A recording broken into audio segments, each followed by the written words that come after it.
pledge allegiance to the flag of the United States of America and to the republic for which it stands, one nation, under God, indivisible, with liberty and justice for all. The Reverend Bruce Hunt will give our invocation tonight.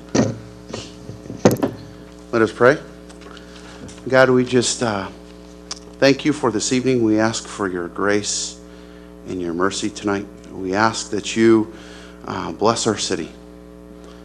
Jesus, we just ask that you watch over our council, give them wisdom to make the decisions that need to be made tonight. We thank you for what you are doing within our city. And we just ask for your blessing. It's in your name we pray. Amen. Amen.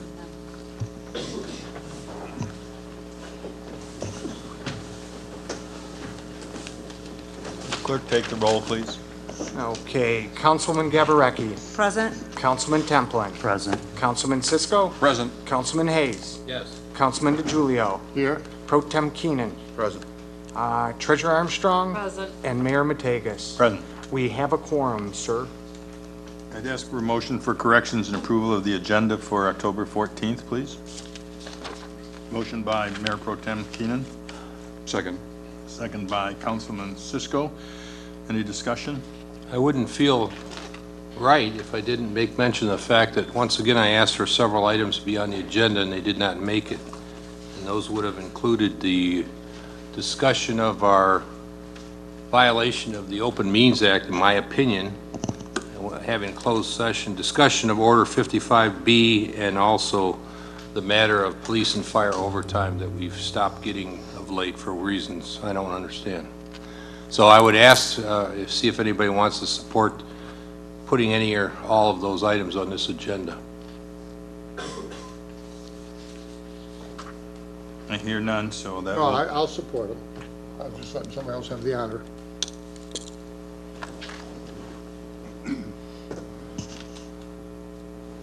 Okay, for the record, that was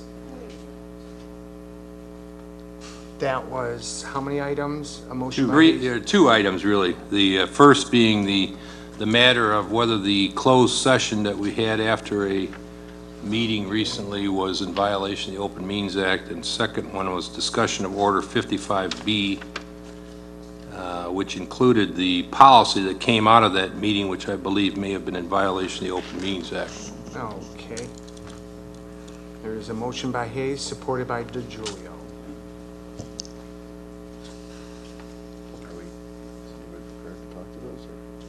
No, I'm just looking to see where we most likely would put them. I think I'm going to say that since this is a brand new agenda, just give me a moment to look and see where it most appropriately puts. But I think we would add it under other business. Would that be the appropriate place? That'd be Mr. fine, Hayes' Mr. Chairman. items. That'd be perfect. That's where we will go.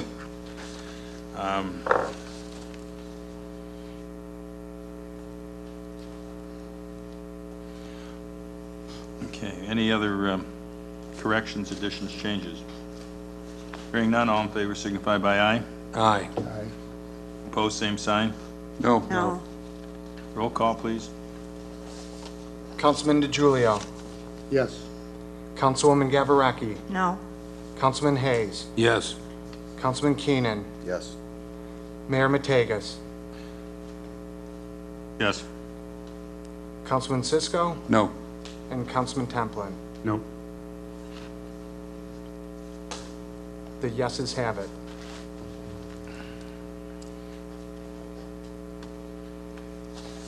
We will add those items on the agenda under other business.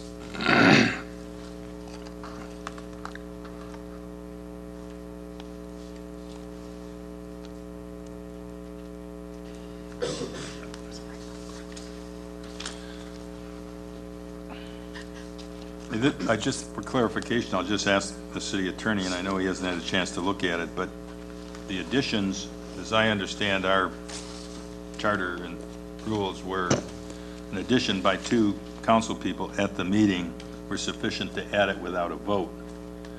If we were voting to correct or non-approval of the minute, am I right or wrong? What's it? To amend the agenda? Right. To add items. You do have sufficient votes to do that, no? We do now, but I just think my thought was 4-3 was the agenda vote, not the addition. So your question, Mr. Chairman, is What? if two people come forward and ask something to be added to the agenda, that's all it takes to add something to the agenda at the night of the meeting? Is that what you're asking?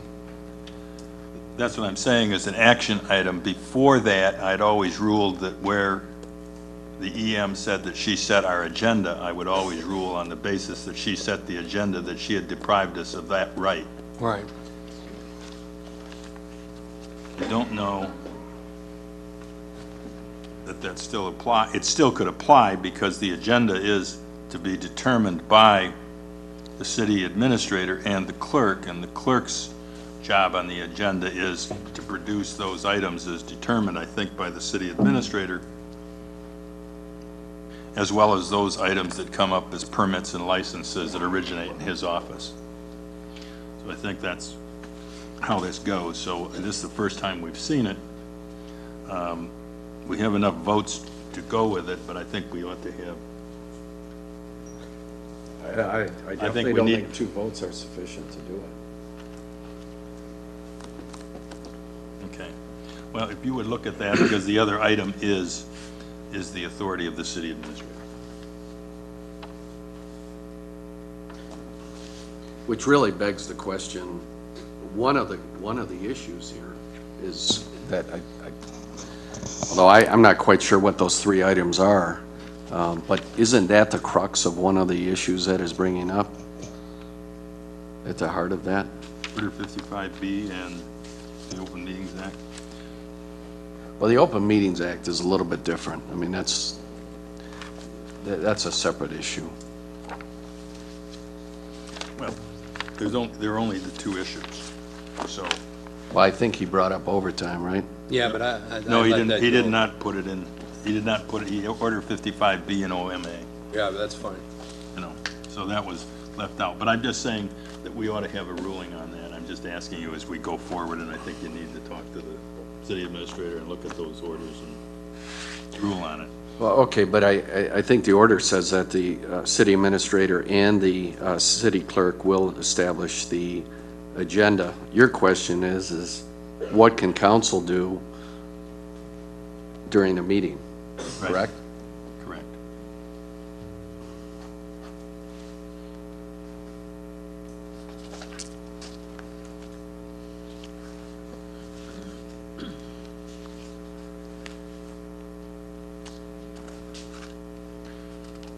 So those 2 items have been added to the agenda by a vote of council, and then I'll ask for a vote on the correction and approval of the agenda, which was the original motion by Mr. Keenan and Mr. Cisco. All in favor signify by aye. Aye. Opposed, same sign. That's carried.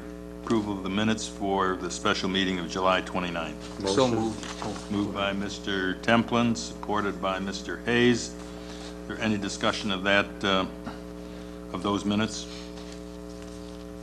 I hear none. I'll ask for the vote. All in favor signify by aye. Aye. This is a new agenda we're working with tonight, awards, presentation, and proclamations. I have none. Is there anybody on the council that has an award, presentation, or proclamation they want to make tonight?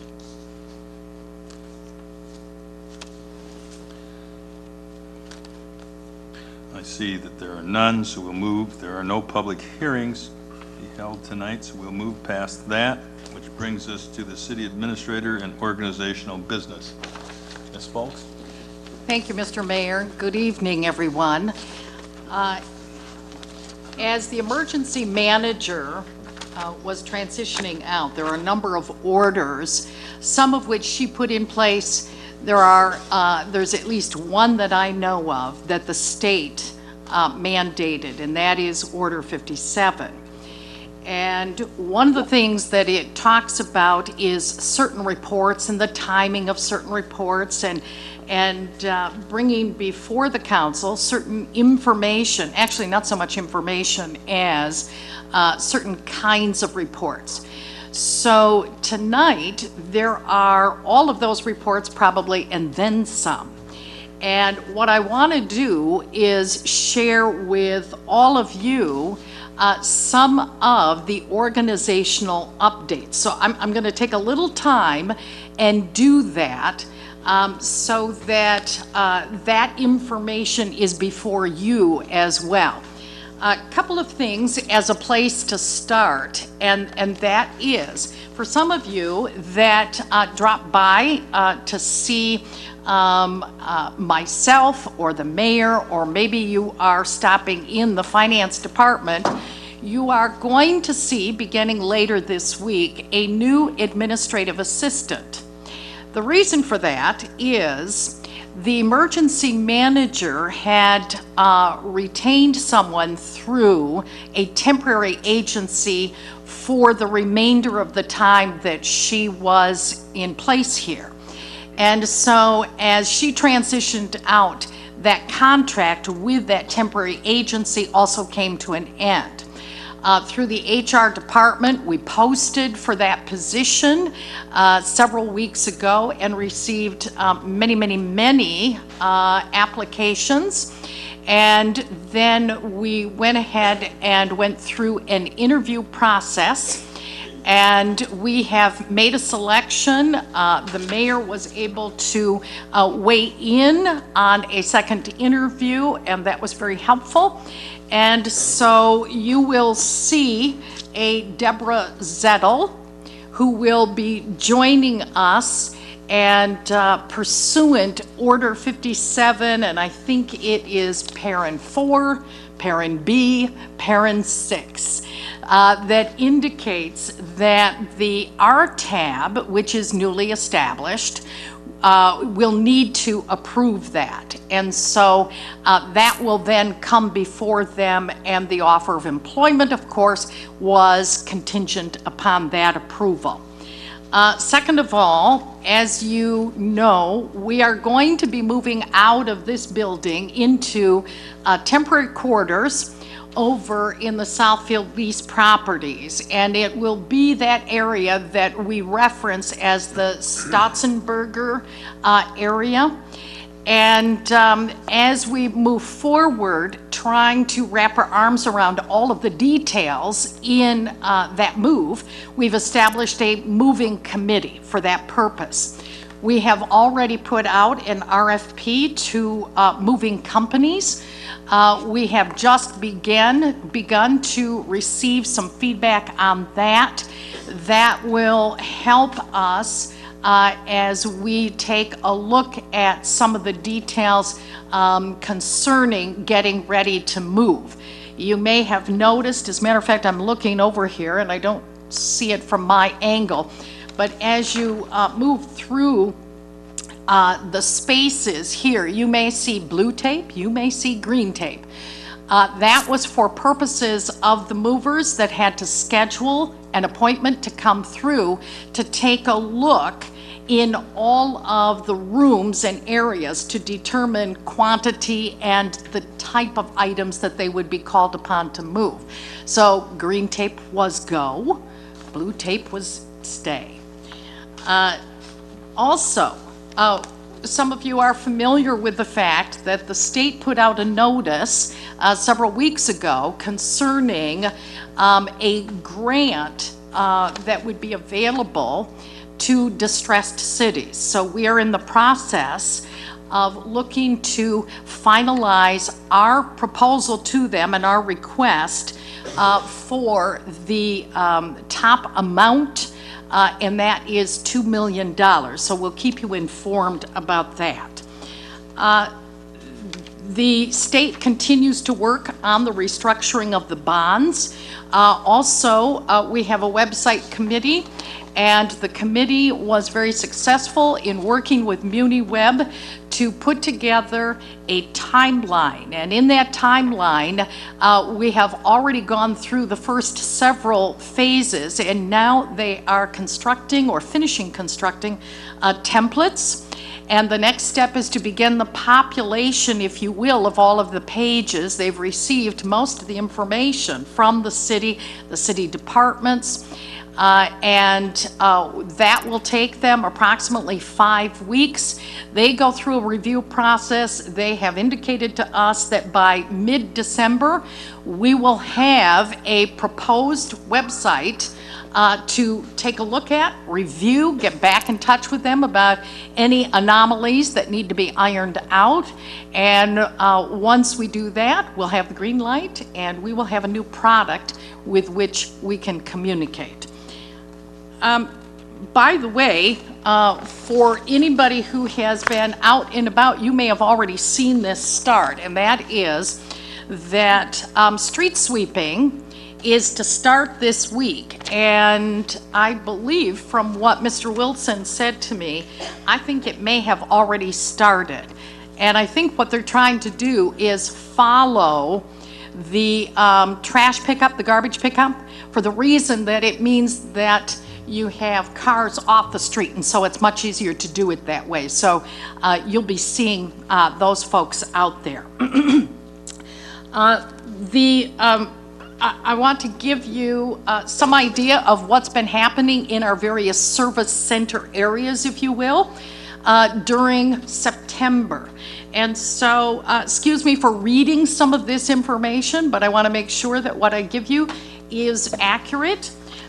From the police department during the month of September, they did receive as many as over 1,300 calls for police services, which resulted in about 281 incident and accident reports, and the arrest of 54 individuals for a variety of offenses.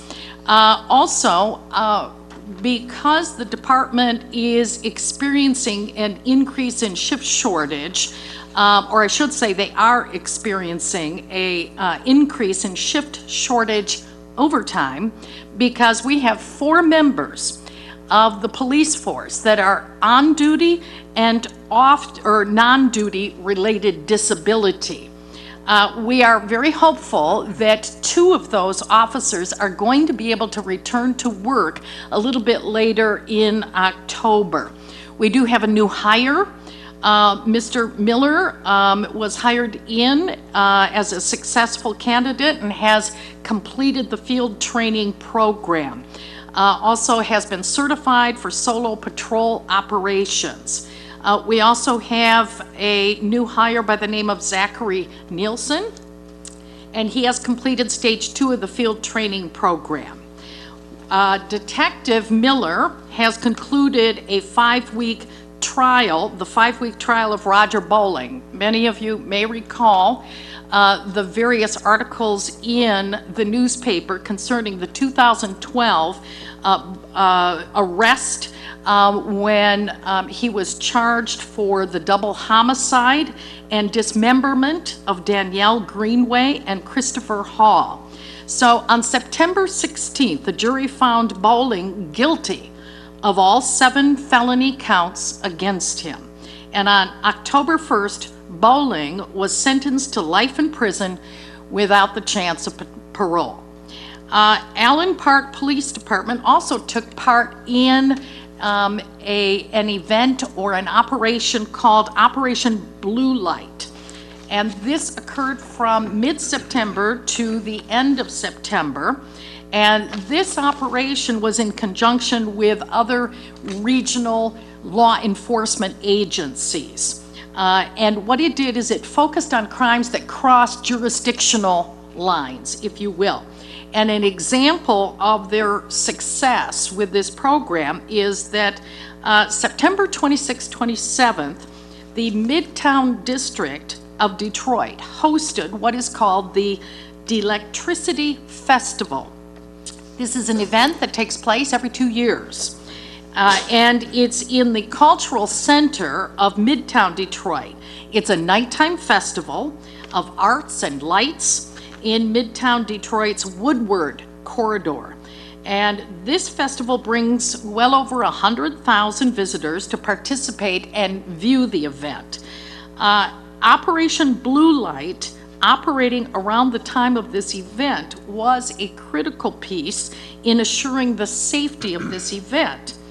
And to that degree, it heightened law enforcement presence generated by the Operation Blue Light, and resulted in the fact that there was not one single criminal incident surrounding that event along the Woodward corridor. So congratulations to all of the law enforcement organizations that partnered to make that happen.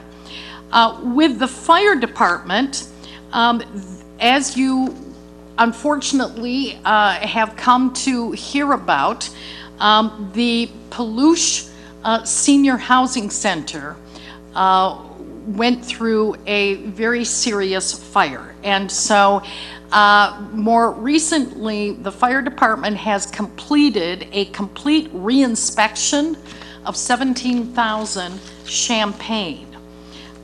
They were also called out to a commercial fire in September at 16407 Southfield. I think it's across the street, kind of kitty corner from us. They have had a couple of apparatus issues. They have engine 552 that has been brought in for annual maintenance, a discharge valve rebuild, and some other minor repairs. Also, the Alpha 571 and 573, excuse me, they have changed out some of the plugs so that we're not experiencing the electrical shorts like they were earlier. We also have some officers that have been on duty injuries, some extended sick leaves, and also FMLA. The department has also participated in writing the bid specs for various firefighting equipment. This will be paid for through the Assistance to Firefighters grant. The bids have been opened, and we will be able to spread the purchases over 3 different vendors. The chief expects that there will be some significant savings to the city as well. Also, as I mentioned previously, we have started to receive some of the bid specs back having to do with our move. The chief himself, as well as 1 or 2 folks on his staff, have met over this last month with various contractors, inspectors, citizens, and officials concerning the fire at the Peluche Center. They helped to facilitate the reopening of the facility and return some of the senior citizens back to the home. There are, and I kind of give you this as a heads up, in November, look for one of the council meetings, we will be honoring 5 individuals who just exceeded all expectations in the face of this horrific event that took place over at the Peluche Center. And there will be an award for Medal of Valor for 5 different employees. They will be Captain Hughes, Sergeant Hayda, Engineer Dabbs, Engineer Kalusk, and Firefighter Estrada.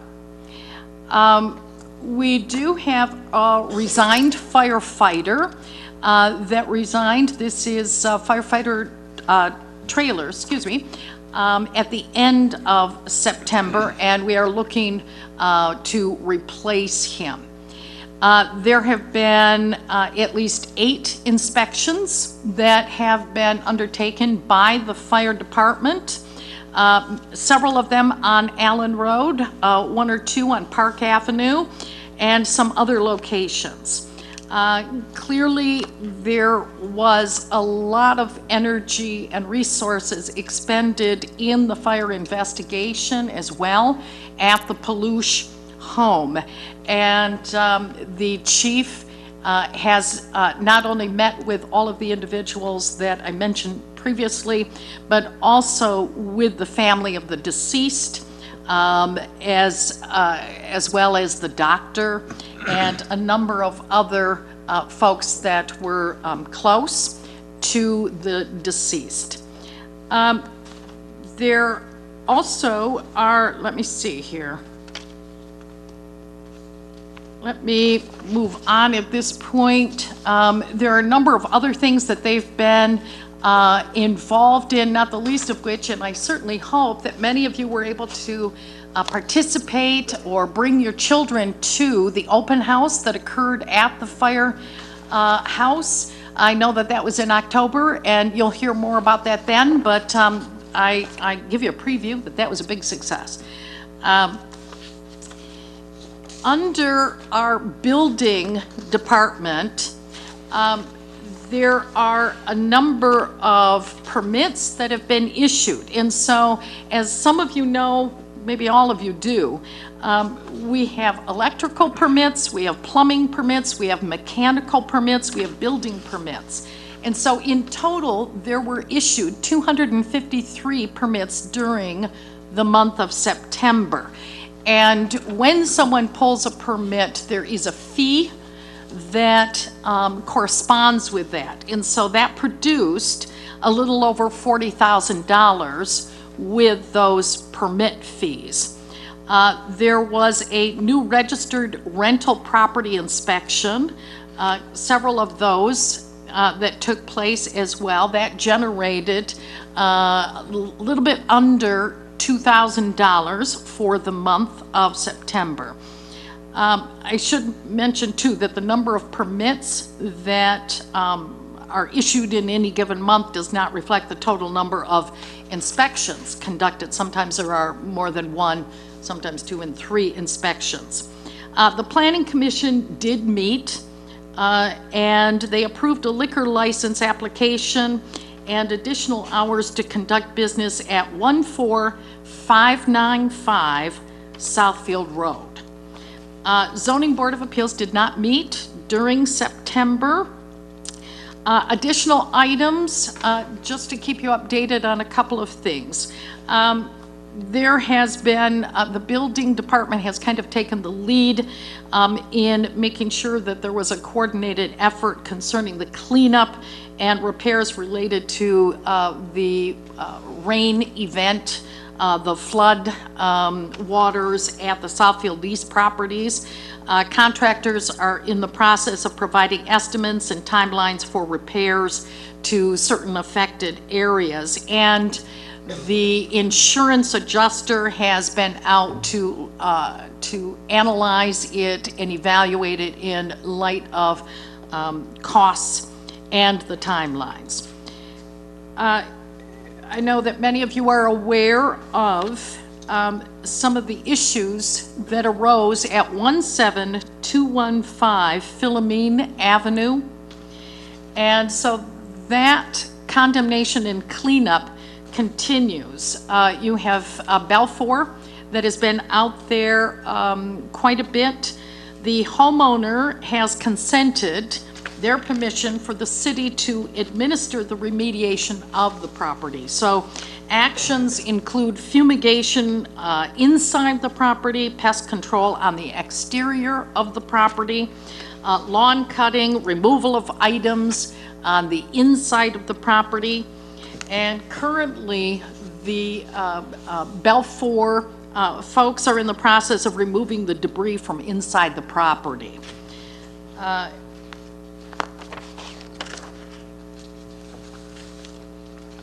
Human Resources reports that there are several individuals that have been recently hired into the Department of Public Services. We have 3 public service workers that are new, and also there was a mechanic that was hired into that department as well. And some of you are familiar with Robert Cady, who has been hired as the finance director. We talked last time we were here and updated you on the fact that Matthew Lieb, who was our new part-time ordinance officer, received an offer with a government agency for full-time employment, which I believe he felt was too good to pass up, and so he left us. And HR is in the process of looking at applicants for that. Also, HR has been involved in the finalization of the employee handbook as well as the employee benefit plan, looking at the finalization of the City of Allen Park and IAFF collective bargaining agreement, and the finalization of 2015 healthcare open enrollment documents. With the DPS operations, we talked a little bit about the fact that you'll probably see street sweeping. Some of you may already. Let me give you a summary of a couple of other things that have been taking place in that department and service area during September. The motor pool division is currently repairing and doing preventative maintenance work on all of the snow removal equipment for the upcoming winter season. We're currently working on creating a schedule for preventative maintenance on all the vehicles in the police, fire, water, sewer, and DPS departments. The new mechanic started the first week of October, is helping the department catch up on the backlog of work orders from all of these previously mentioned departments. Street sweepers being prepared for the leaf season. Building maintenance is preparing to turn all boilers on for the winter months. Also, the DPS department has turned its attention to the trees. And so they've created a list of 58 trees throughout Allen Park that have reached what they consider, I should say, what the expert that they have used considers critical stage and need to be removed. 37 trees were removed in September. DPS has also created a plan to follow the trash pickup days to trim trees during the winter after all the leaves have fallen from the trees. The reason they've chosen to follow the trash days is actually what we talked about before. The cars have been removed and it's easier to get to the site location where the work needs to be accomplished. The water department is winterizing hydrants and repairing water main breaks as needed. The department is also relining the water main along E-Course Road with a contractor. A portion of that job requires the water department to have a good shutdown of the water main, and this has proved to be just a bit of a challenge, as the water main and gates were installed some time ago, like in 1928. The sewer department is maintaining all 10 sewer pump stations, and last month replaced one of the pumps at the sewer basin. DPS is currently reviewing the workflow in the sewer department and looking at the feasibility of a SCADA system for all of the pump stations, which should make the reporting far more accurate than it has been in the last many years. Just over 1,000 letters were sent out to persons. You may have gotten a letter from me, as a matter of fact, that had filed a claim with the city. And we learned through FEMA that that was insufficient to be registered for any dollars that might be available through FEMA. They have their own rules and their own regulations. And so what we did as soon as we were notified is we put together a letter, got it sent out to give you a heads up as to what you needed to do. We were also very pleased that FEMA was willing to come and station themselves at our community center to make it easier for our citizens to go over and in person register. So that has been taking place as well. Also, the engineering department continues inspections on various property development areas.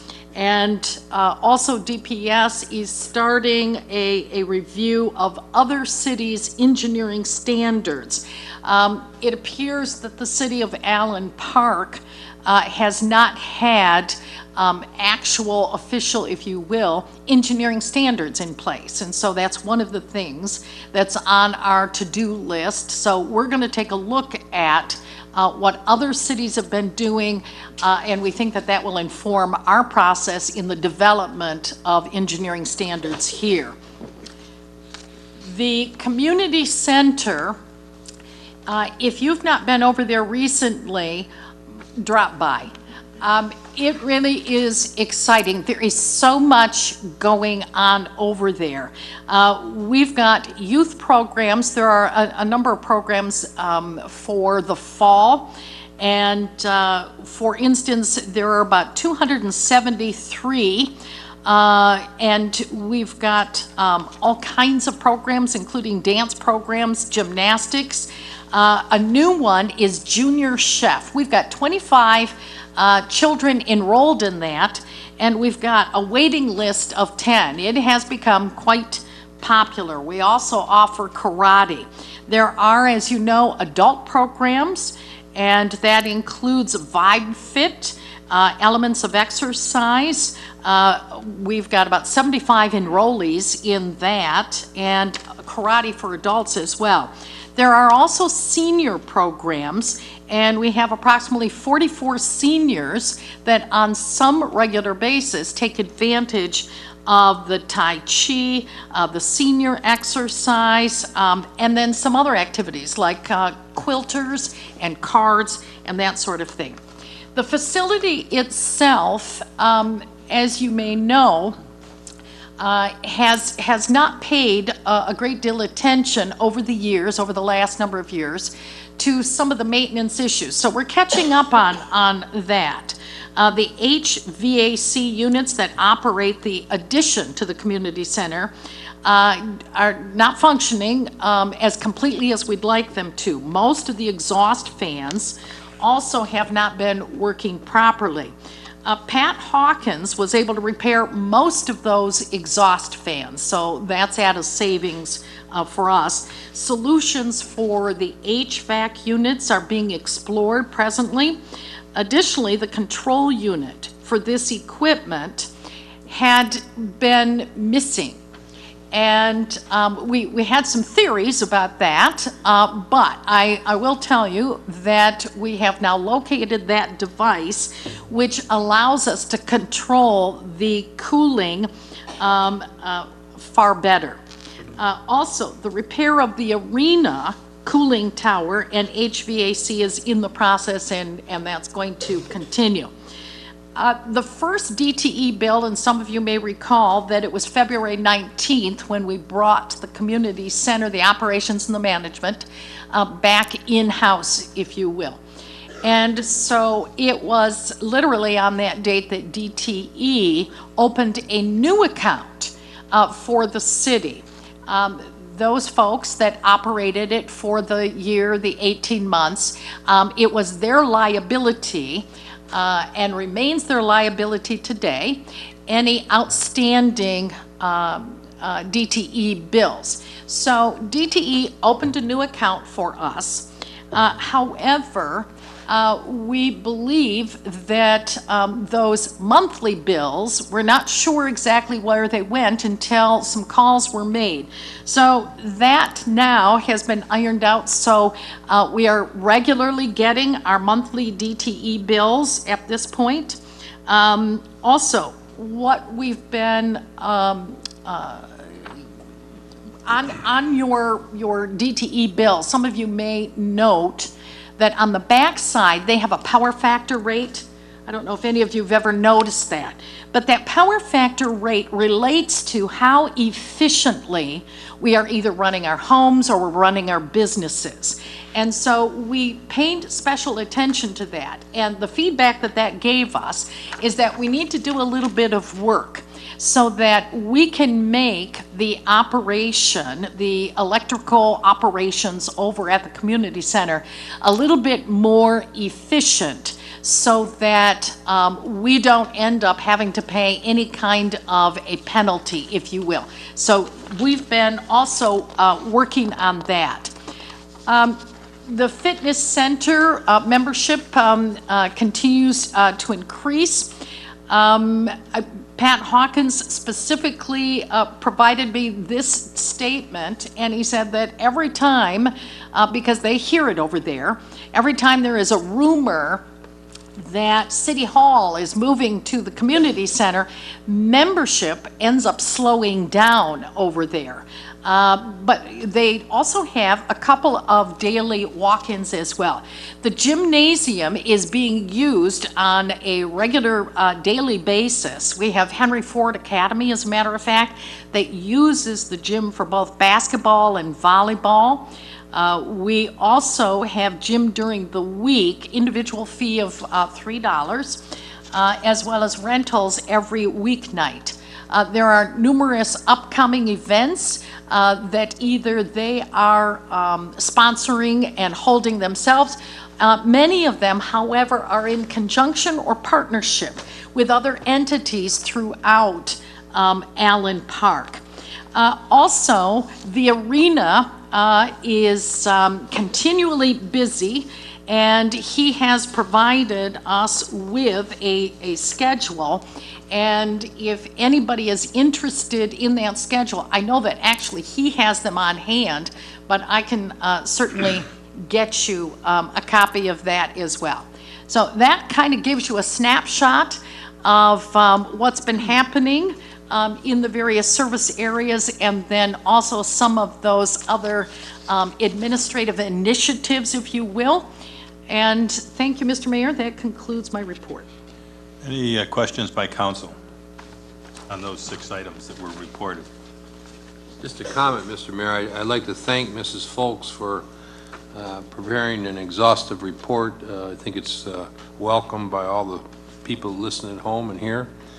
And I think that we've been long awaiting such kind of information. In time, maybe we'll see similar kinds of thorough reporting on just what's going on, so people can be more comfortable with their city government. Thank you. We have, Councilman Cisco. Yeah, I just want to, this is our first meeting without Ms. Parker, is that correct? Of not being in charge. So now you're seeing how we're going to operate without Ms. Parker. Nothing against Ms. Parker, but information hopefully will now flow, as you've just heard. Might seem a little boring at times, but it's information. And there are things that was talked about tonight that I didn't know about. So, good information, and I just want to expand on the street sweepers and the tree cutting on the days that rubbish pickup happens. Is that, you know, we've had people over in the past come up to the podium and complain about, once my garbage gets picked up, I should be able to park on the street. That, I believe that time limit is 4 p.m. I was going to ask the clerk, but he's not here. I believe that you cannot park on the street till 4 p.m. So there's a reason for that. So I would suggest to everybody that's listening at home, make sure your cars aren't parked on the street so the city can do their job properly, picking up leaves, cleaning the curb areas, and getting some of these trees fixed. So, and that's 4 p.m. And I do know that our ordinance officer follows the garbage cycle and does ticket people if your car is on the street. So just a word to the wise, please don't park your car on the street until after 4 p.m. on garbage day. Thank you. Mr. Mayor. Question? Councilman Templin. Ms. Folks, on the new hires for public service workers, were those full-time positions and the mechanic? Yes. They were all 4? Did they, Yes. were they new positions or did they replace old? They kind of half and half. Some of them were new positions because there has been just a bit of a reorganization. And that mechanic position, at least I believe that it's the mechanic position, used to be a DPS kind of position, but Mr. Wilson indicated that he really needed a mechanic position. So there's a little bit of jockeying around like that. Okay. Yeah. Mr. Mayor? Just one quick thing there, Mr. Councilman DiGiulio? The firemen and policemen that are off on injuries or off sick, were any of them on duty? Are these duty injuries or not? There were some that were duty related. Was there any from the Paluch fire? Were any of them injured? No. No? Okay, that was good. Okay, thank you very much. We wish him a speedy recovery. Yep, Mayor Pro Tem Yeah, Kennedy. just, I too want to thank Karen for the report. I think it's good to be able to get the stuff out there, but I just wanted to say, from a personal standpoint, just a couple of highlights. I know that was a long report, and I'm not going to go through it, but when you see the city employees out there, be it police, fire, or whatever, if they're on your street doing water mains or whatever, I just want to reiterate a couple things that she said. In police, 1,350 calls in a 30-day period with 281 reports done on that. 2 major fires, 37 trees removed, 253 permits in the building department, and 22 different occupancy permits, whether it be for rental or whatever. That's a lot of work in 30 days for the very limited staff we have here. So I would just challenge you that if you see these folks out there, thank them for their hard work. Thanks.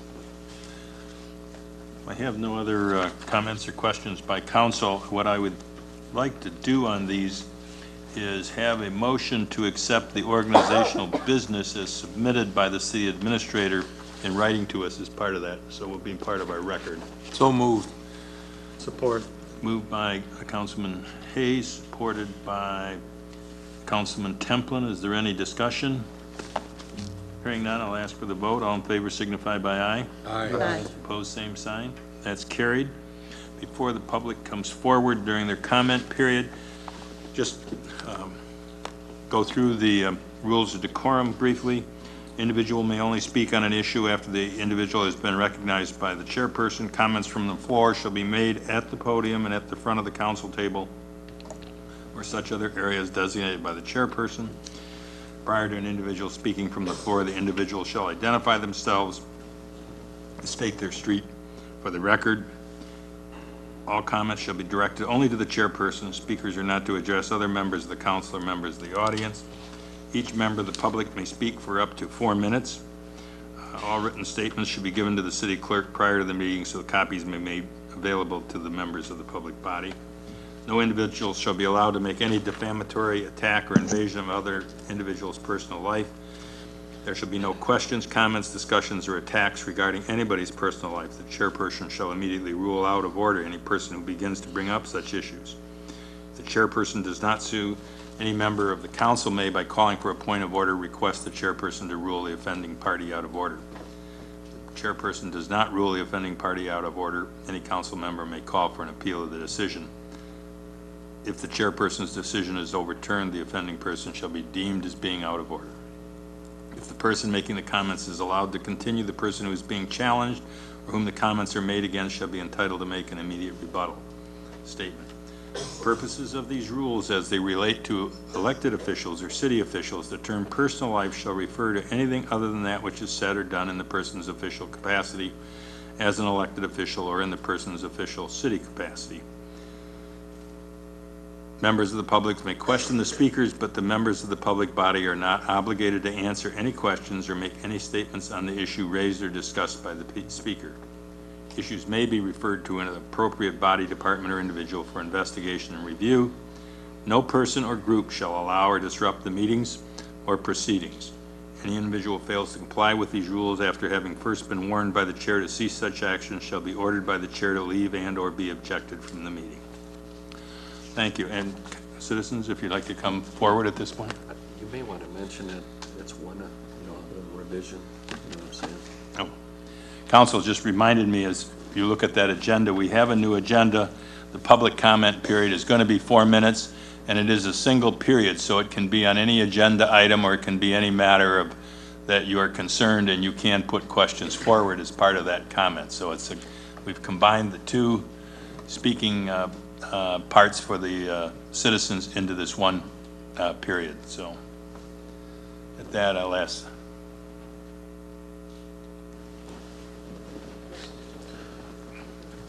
My name is Robert Turner. I live on Morris Avenue. Okay, I guess I'm the first one to start to do public comments, so I'll make comments. I want to thank Karen, folks, for the nice report she gave us. Also, the community center is doing well. It looks real good. So, some of my comments, I noticed on the consent agenda, we have financial data that's available. I assume that information will be available to the public, to the citizens, via the web system or some kind of OR request. Number two, we talked about the building department, all the great things we're doing. Over by the Thunderbolt, there's a restaurant, old restaurant over there, where it seemed to just died, nothing going on anymore. And I've been very patient. I've lived by that place for 20 years. Another few months isn't going to be too bad, but there's nothing going on. The next one is the trimming trees. I live by a city property behind a pump station. And I'm kind of, I know the city's been busy, so I haven't pushed getting those trees trimmed. And one of the smart-ass city employees, like, he said, well, you know, I'll take it back. One city employee, he acted like it wasn't a big deal when the trees there. Okay, let's go to number two. Okay, also, I live by the pump station. There was conversation about pump station. When we talk about pump station, you know, some people think, well, you know, maybe the basement sewage backup was due to a pump station. I don't know. This is rumors that open gates and so forth. The other one is the, you talk about HR department. Through the process of the emergency manager, we reduced health care $1.4 million. Because if you look at the budget for the next 2 years, the health care goes up $1 million. So as a resident and a taxpayer, I would like to see information what we're doing to avoid the insurance going up $1 million in 2 years. I know the retirees have a lawsuit against the city, but hopefully we can build on that 1.4 and keep that cost down. I don't expect to keep it down to 1.4, but if we keep it down $1 million, that's progress. We were talking about the fitness center. I was bragging how well they're doing over there. We need some new equipment, especially treadmills. We got 3 treadmills and 2 of them are down, not working. The next item concerns the Open Meeting Act. I was out in the hallway at that meeting with 2 other residents, and I'm not sure what the process is when you come out of closing an open meeting. But I thought the system had been invited in when that meeting reopened as an open meeting, and we weren't. If there's if something we're doing wrong, tell the system we're doing something wrong, or just enlighten us how we can be there at the end of those closed meetings. That's it. Thank you. Perfect.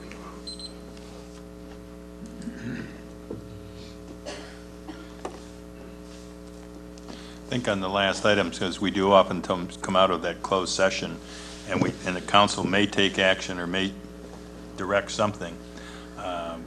Normally, whoever opens that door takes a look up and down the hall to see if there's any citizens. We'll just have to be a little more careful about it. Apologize, Mr. Turner.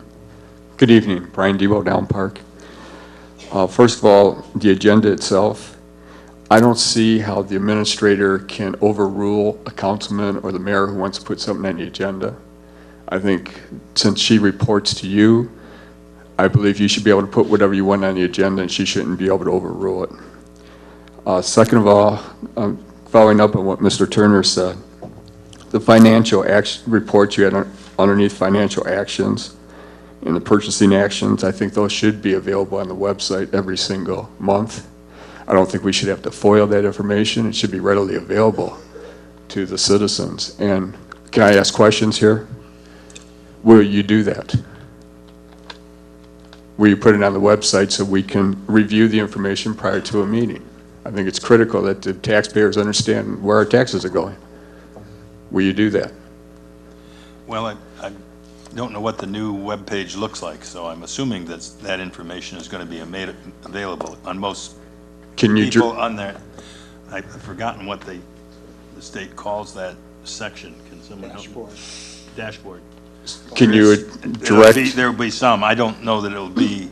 I mean, I don't think we're going to do 220 pages. Well, no, you're talking about the budget to actual report, the balance sheet, cash flow. I mean, those are simple items to put out there. The summary, I think, reports that state the Well, position of the city.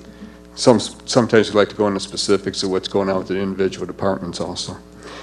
For another thing is the audit report. The fund balances as of June 30th per the audit, including the deficit payment, was $3.2 million in surplus.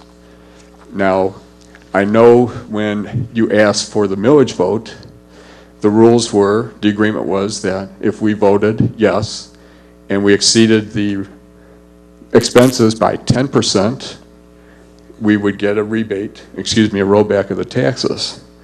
The rules, once it was discovered that we hit that target number, the next day, on July 1st, the rules were changed. The agreement with the citizens changed. My question is, even with the new rules, does the 3.2 make the criteria for the rollback of the taxes? What is the magic number? The rules were changed for 10 to 15% and 1 to 2 times the debt service. My question is, are we eligible for a rollback of the taxes with that $3.2 million surplus? Are we? Can I ask the city administrator? You can ask the city administrator. Are we eligible? I don't know. I don't know the answer to that right now. Will you get back to me? When we have an answer, I will let everybody know. How soon do you think you would have an answer? This is the audit report. So that's We'll the let final you know. numbers. We'll let you know when we know. So there's no time frame on the We'll let answer? you know when we know. Okay. That's amazing. Okay, next question is, since we had that $3.2 million, why was the Ford $400,000 put on our taxes and not paid by the city? May I ask the city administrator that? Well, certainly going to ask through the chair. Okay, through the chair. Why did we have to pay extra taxes instead of the city paying for it when we had the money? Court ordered that. So you're saying that Ford, it was better publicity for Ford to say every taxpayer in Allen Park pay Ford extra money rather than the city? Is that a new marketing ploy? Actually, I think what I said was that the court ordered it. So the city couldn't have stepped in and said, instead of raising our taxes, we'll pay for it. And court, just be certain, the audience should understand, Ford got the court to agree that Ford Motors' name would never appear, that they had the order entered. We still could have paid it. Thank you.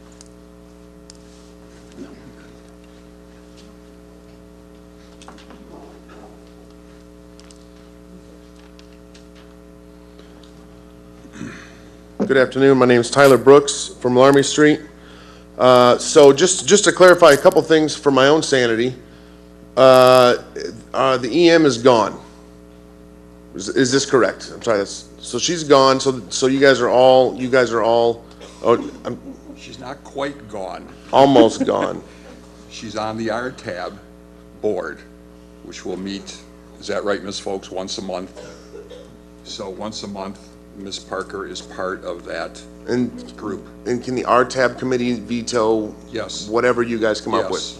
Okay, so, the man behind the curtain's just a little further away, sounds Well, like. the curtains will be open, and you'll be able to attend that meeting if you'd like to. Okay, well, all right, great. Probably won't have time. But, all right, well, I guess, welcome back to having some sort of say here in Allen Park. It's nice to have you back. Thanks a lot for the long-winded comments. That was a lot of good information that, they were questions I hadn't asked myself, that you offered some information. I do appreciate it. I want to bring it down to basics here, guys. We live in Allen Park. The city is still pretty nice. Not as nice as the one I grew up in. Some of it's our fault, some of it's not our fault.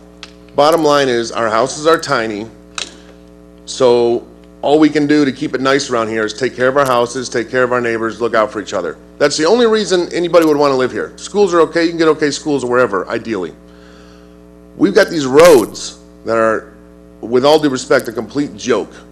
These roads, so let me paint this picture. We've got the city, or street I live on, no houses are huge. Anyone who wants a nice house should move elsewhere because these are tiny. But we take care of our stuff, and we take care of our neighbors, and we want everything to look nice, but we've got these awful roads. And I don't know who would want to move in to any of this. It's not helping my sale value, which I don't really want to move, but I definitely don't want to stick around with these roads. It's not just you guys, obviously. I mean, I got a beat up tire. I just bought a bunch of really expensive tires. That's my fault. But they just got ripped up just driving down side streets. We've got road cones on Laramie. We've got sinkholes on Reek. We've got, Philomene. I don't know if have you guys ever driven up and down Philomene? Because I don't know what you were driving. I can't even make it across Philomene. Like, it's better to ride a moped on the sidewalk than a car on Philomene. I'm not kidding. So anyways, I know we're broke, and I'd hate to be all negative. What I would ask of you guys is to come up with tell me we're on beans and rice for 3 years. Tell me we're on complete, utter no-spin zone on these types of things. But then there's a plan, a 5-year plan. We know it's going to cost this much. Here's how we want to do it. Don't bring up a millage. You could, but bottom line is have a plan, please. Because I see like one patch out of nowhere done on a street that's, the next patch I'm pretty sure was worse. But bottom line is the whole street's still useless even though one patch is done. So I would really appreciate you guys to do some due diligence and find out what would it cost. I can't be the only guy. No one drives SUVs anymore, so I'm not the only guy. The last point is trees. You guys came and cut down my tree. Thank you. It was 3 years in, but you got it done. Thanks. I want to replace that tree. City does not replace trees. Is that correct? We don't do that anymore? Do we like trees? What's our stance on trees? Are trees good? Like they look nice and they protect the rain. Sometimes the wind takes them. DPS has a list of trees you could plant. They have lists of trees I could plant. So I could go buy a $120 tree myself. My next door neighbor can go buy a $120 tree himself. Well, I don't want a garbage tree, and neither do you. Because remember, we like They're trees. just tiny. Bottom line is, sir, I would rather see the city use their money, their buying power. Don't buy me my tree. Buy me and my neighbor and everybody else who wants a tree. Buy 50 trees at one time and sell them to us at that rate. I mean, that's using government power. That's what us as a group should be using our money to do. Anyway, thanks. Mr. Brooks, if I could. I came up the week before last and picked up our DPS director, Mr. Wilson, and drove him around several of the streets that you mentioned. Took him to the Laramie where the cone is. Yeah. And hopefully that's one that we'll get here fixed in the near future, because he told me that since there's a sewer on both sides of where that cone is, it's a different fund, so it comes out of the sewer fund. So I took him on Philomene, I took him on Laramie, Osage down by Champaign, all of the street, every one that you mentioned and other ones, we drove in my car up and down all the streets, and so he is aware of them. So I appreciate it. Yeah.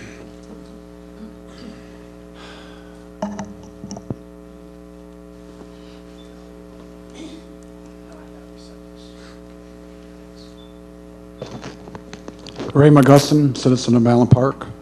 Good evening, City Council, Mr. Mayor. A couple of things. I was not here Monday meeting, so I know a lot happened. I'm just gonna ask a couple questions, and you wanna answer them, you can. You don't want to, you don't have to. On the streets, last year, a lot of our streets were being worked on, a lot of them. I saw concrete being laid all over the place. This year, I haven't seen that much. Did we run out of money? Or are we waiting for next year, or what are we really doing? Well, as I understand the budget, usually as soon as the winter's over, the biggest part of patching, once they look in that 30 days, is done. So most of that work is done there. I understand, and we have about $200,000 in the budget for street maintenance repair, which is not very much. Okay. And realize this year that our salt budget went up $200,000. So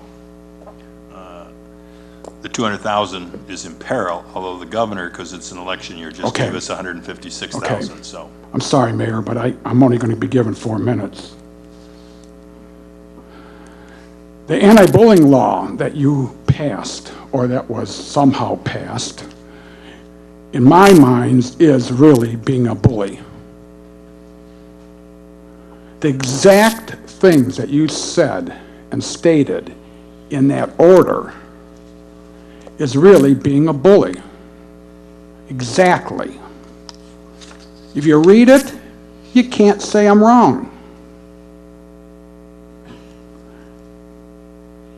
Read it very good, because you really are breaking your own bullying law or the order. Citizen comments. I want to thank for old business, or whatever that is going to be considered now on there. But I myself can ask a lot of questions, but I have no idea what you're going to talk about after I get done talking up here. Because all my comments and my questions are before any of you are going to present anything other than the city administrator. Who is running this city? Is our lawyer or is our city administrator?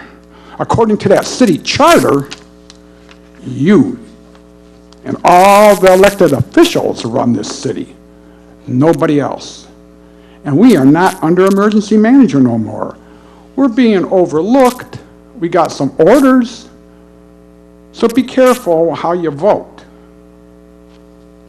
When you vote, vote for us. Be very careful. I really like to have someone look into the anti-bullying law, because I'm going to put in some. I don't like what I saw, because I really believe you're breaking it. Closed meeting. I was here, Mr. Mayor, City Council, with the 2 other individuals. We sat right there. We waited till the meeting, and this meeting was over. No one looked out to see if we were still there. You opened up a door that we can't see. You've done it before. Don't ever do it again. All you have to do is open the door and take a look. Are we there or aren't we there? Or you can at least say something. You broke the Open Meetings Act. Thank you very much.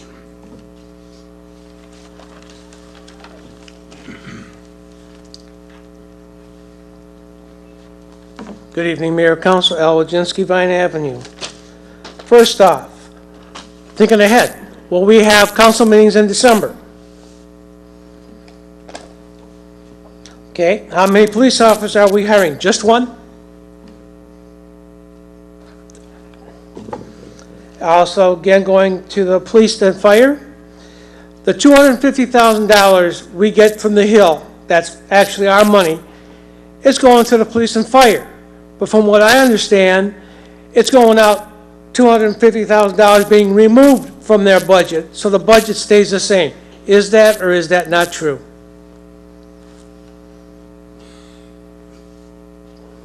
I don't know that the budget went up the $250,000 at this moment in time or not, because I don't know if it's been transferred from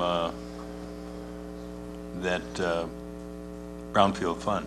So long story short, the money goes in, but it also goes out into the general fund then. It was supposed to increase the fire and police budget, not equalize it. Okay? Regarding the website's been being fixed when Mrs. Parker was here for 2 years. Why all of a sudden now? And personally, when looking at this agenda, we can't comment on finance, budget, balance, cash flow, licenses and permits, or anything else. We just get to comment on basically Mrs. Folks and her review. It's just wrong. Our comment should be after the resolutions. And believe me, losing 4 minutes of comments, that to me is a little bit of wrong. We should have had a couple minutes of comment on the agenda items, and then our time at the end to continue our comments, to finish our comments, or to get our questions answered. So right now, we're getting shortchanged. I don't know whose idea it was. Well, I was there last night. But to me, personally, somebody just wants to get out of here early. Thank you.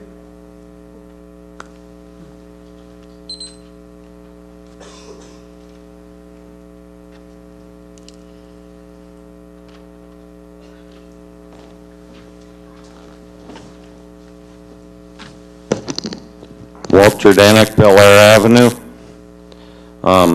I would like to echo Mr. Wojcinski's statement about where the public comments are. For probably 3 or 4 years, Mr. McGusson keeps talking about unfinished or old business, and now we have it on our new agenda, which is wonderful, but we cannot comment on that. That's all I have to say. I would like to ask one question. Is this agenda etched in stone and cannot be changed? Mr. Judanik, anything created, well, barring the exception of the state and the orders, but just in future reference, an agenda is never set. In Allen Park, we generally, it's been changed at least 4 times since I've been here, and it's just switching a format. So once the state's gone, no, it's not set in stone. Did the state recommend this one? Through the chair, I believe it was Ms. Parker. I don't know for sure. No. Okay.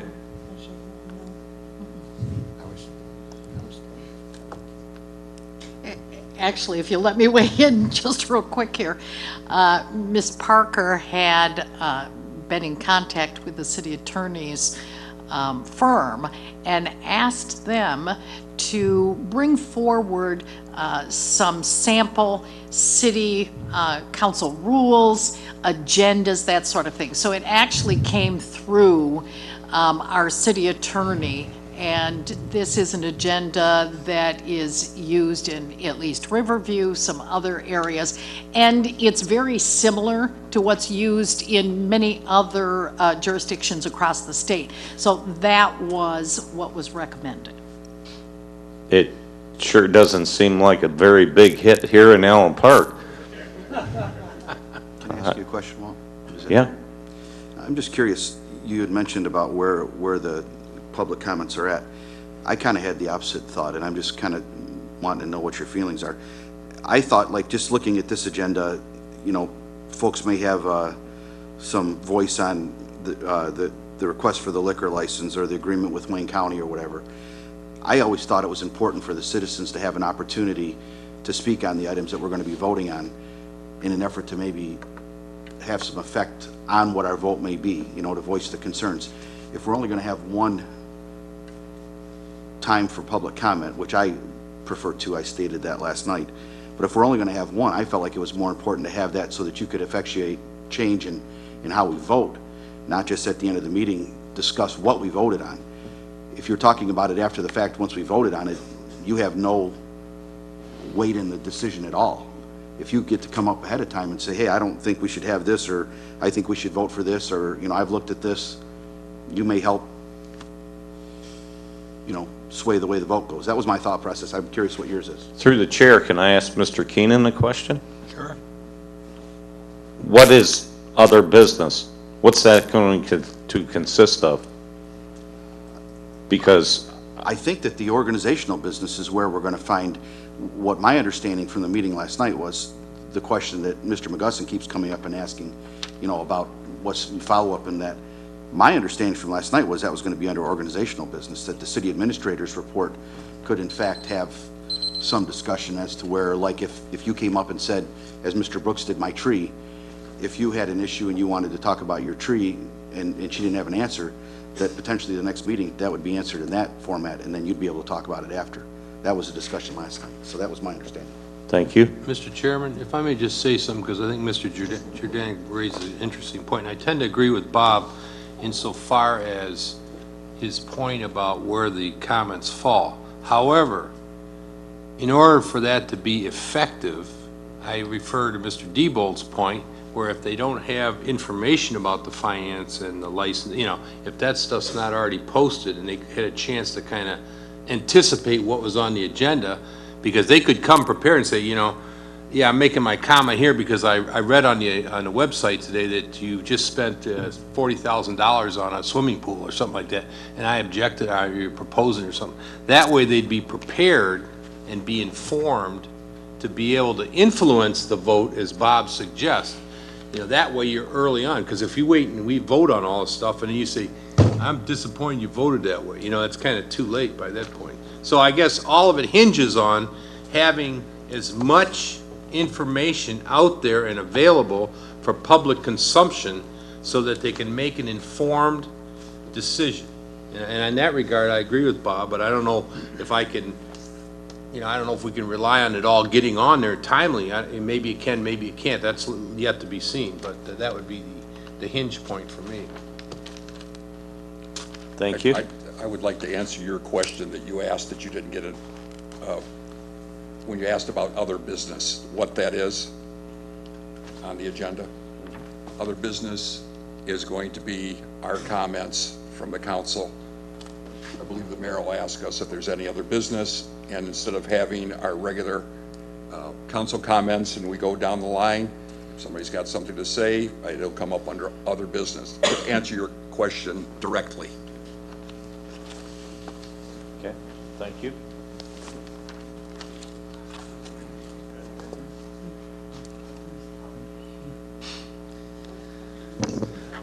Charles Blunt, Champaign.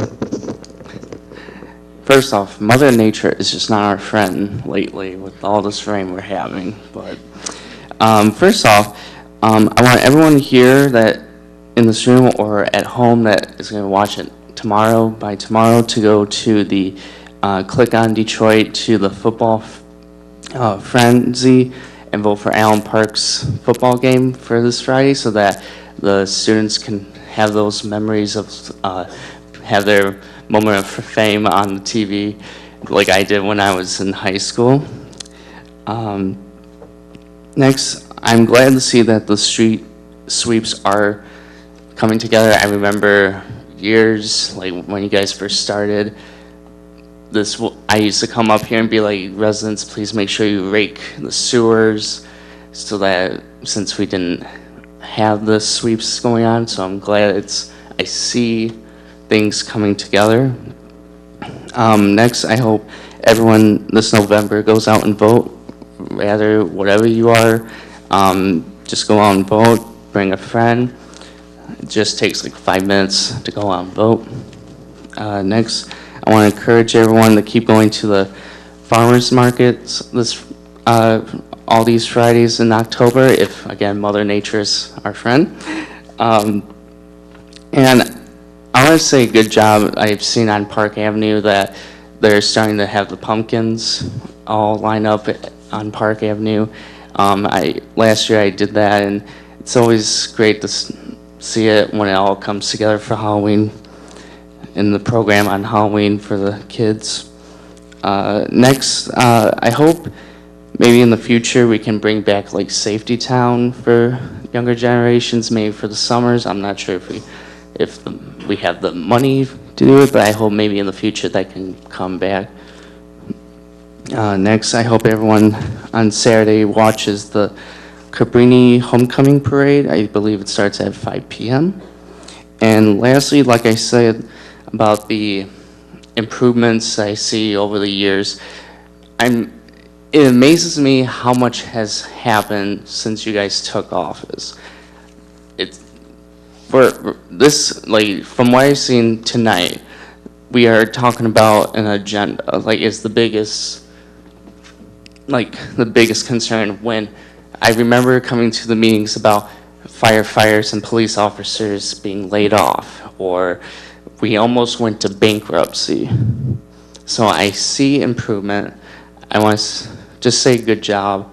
And, we just got, like I heard a resident say, is we got to work together as a team and just keep thinking positive about this wonderful city. Thank you.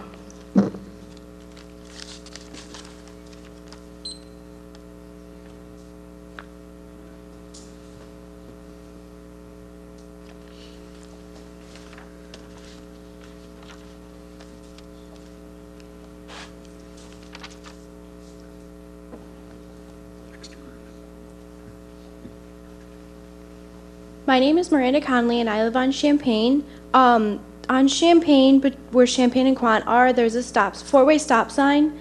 And when it's the busier parts of the day, people don't like to stop. And I think it's a big safety issue, and I don't think we have enough police coverage down in this area. They're usually up at the hill to make sure that, like, I've almost been in accidents pulling out of my driveway and at Champaign and Park. So that's my only comment, is that I think needs to have more police interaction right there. Thank you.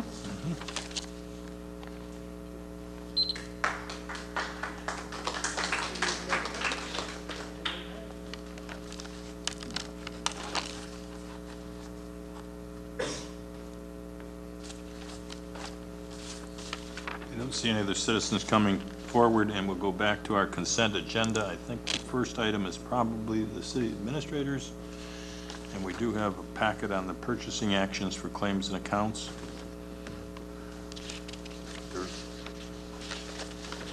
Yes, you have a number of documents there on the consent agenda. You have the claims and accounts.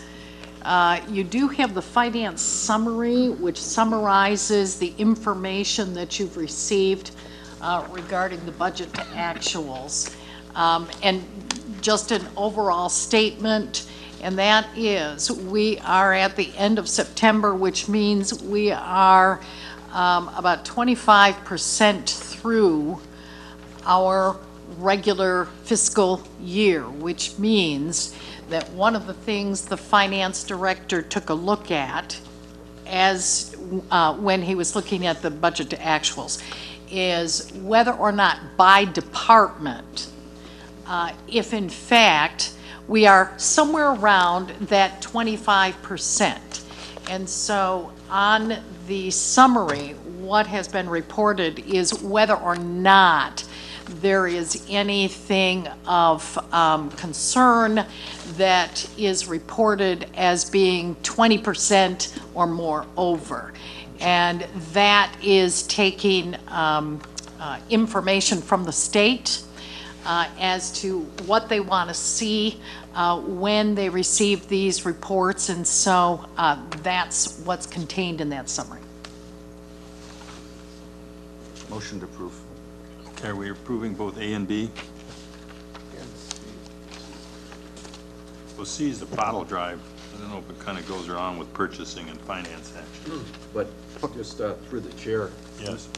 Normally, although, it's up to you, but normally a consent agenda, it's all adopted as in one motion. Okay. Any questions on this material, Mr. Mayor? Get a second, I think, first. Anybody second? No, I'll support it. That was moved by Mayor Pro Tem Keenan, supported by Councilwoman Gabarecki. Do we have any comments or questions by council? I had at least one question, and I don't expect maybe Mrs. Folks to know the answer, but I'd like her to maybe look into it. What And document that you're is- at, Dennis? Hey? Tell us where you're at, please. Well, I don't know where, I can't find it now, but it has to do with the gasoline expense. It's one of these claims and accounts, I think. We spend about, I think, $20,000 on gasoline. And I presume that's for the fire trucks and the police cars and the public works cars. There's a gas pump over behind the fire station. And I've noticed of late, I used to complain about this almost every meeting leading up to before I was ever elected, and I continued to complain about it after I was elected. And then I got tired of hearing myself. And you get a rattle in your head and the same words bounce around and nobody responds, so I stopped. But I'm going to give Mrs. Folks a chance to restore my confidence in my fellow man and see if she can't resolve this. This gas pump, I noticed this weekend, once again, for the probably 1,000th time, was unlocked and unattended.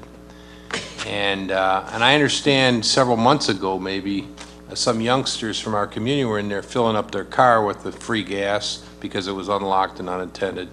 So when I see $20,000 worth of gas, I don't know if that's a reasonable amount or not, but at least some of it probably may have been misappropriated or could have been.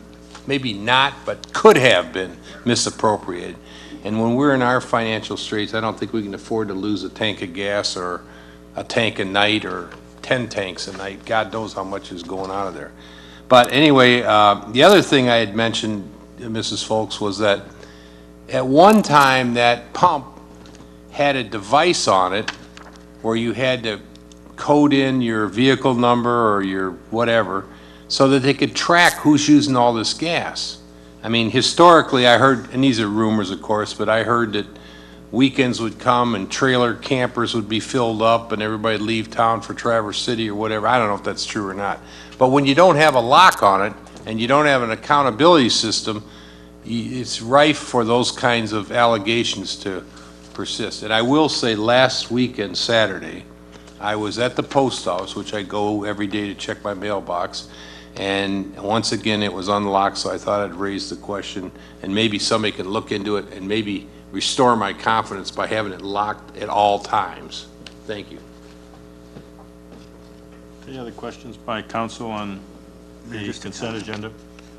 Just a comment, and it's minor, Karen, and I don't even, just if we could just be careful with the printing. We've got, you know, the back 5 pages are all just overrun of columns that weren't captured on the first 5.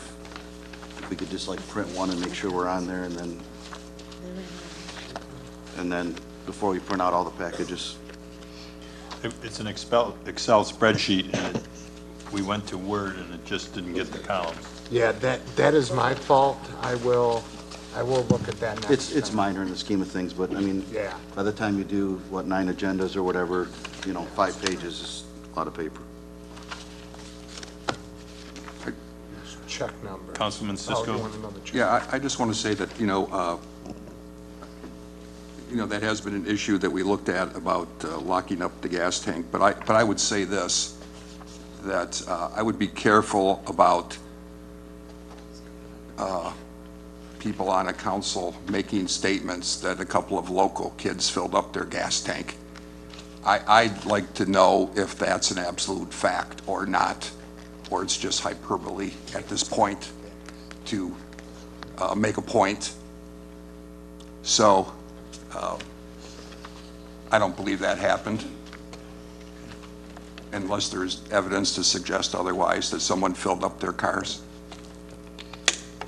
I just want to say that we need to tone that kind of rhetoric down. There is a need to take care of that gas pump. There's no doubt about that. Thank you. Any other comments? Hearing none, I'll ask for a vote on the motion to approve consent agenda items A, B, and C, and all of the sub-numbers under that.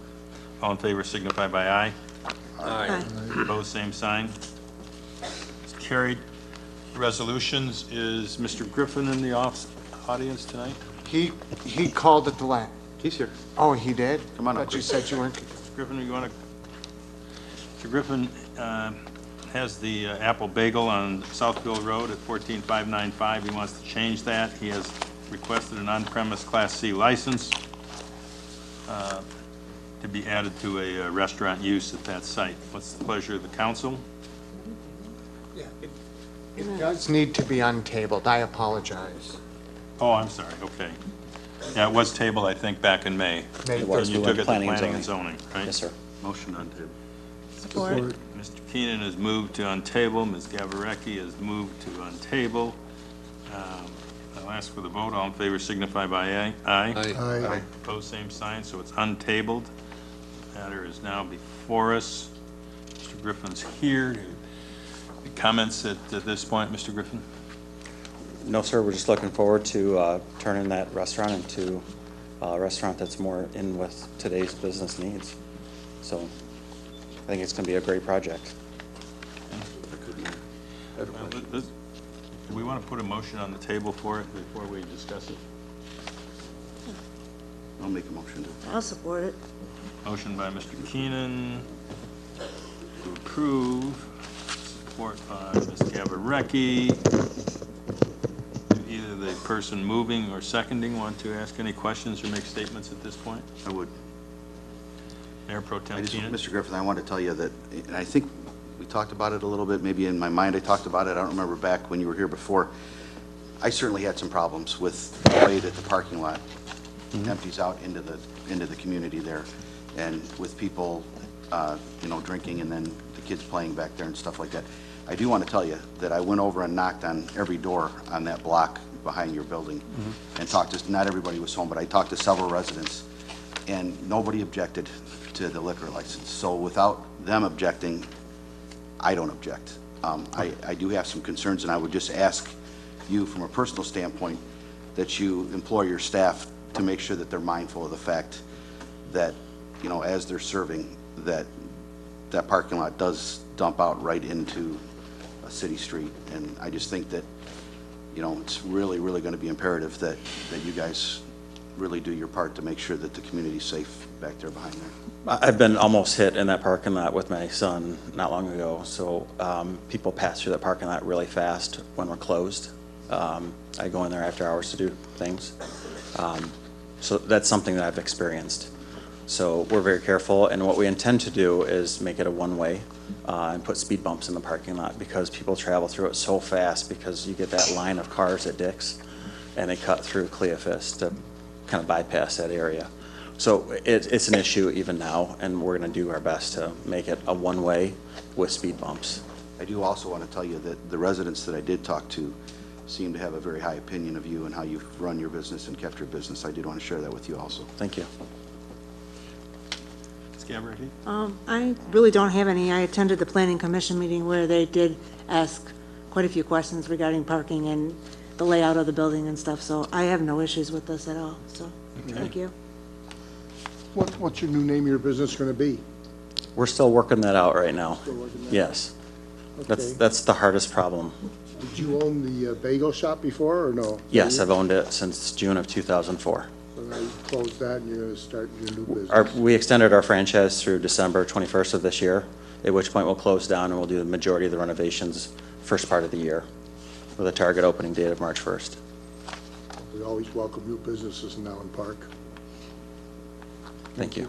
Anyone wish to speak against the motion? I have a question. Oh, question by Mr. Councilman Cisco. Now, Mr. Griffin, do you know if any letters were sent out to the neighborhood asking if there was any objections to your liquor license? There were. We actually had some people come in and support it in the store, and they were mostly concerned that we're going to still sell bagels.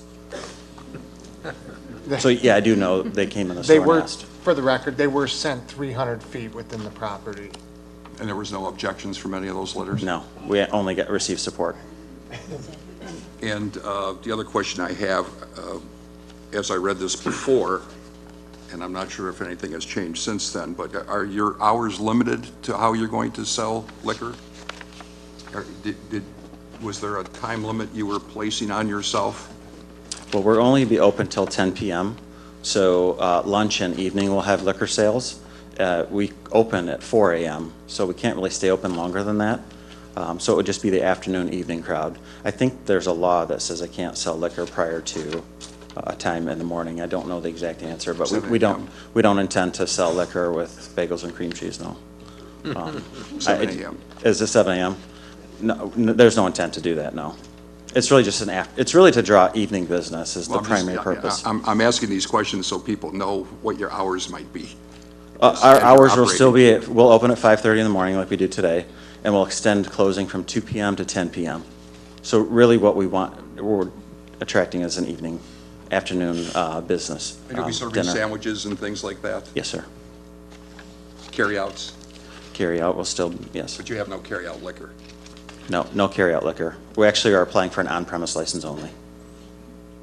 Thank you.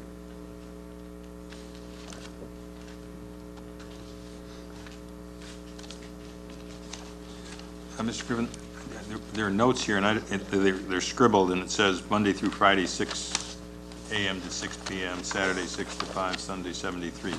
Those were all notes scribbled prior to what come before us today. That was the bagel operation. Those are the hours that Big Apple Bagels corporate recommends for franchisees, and those were our hours at one point.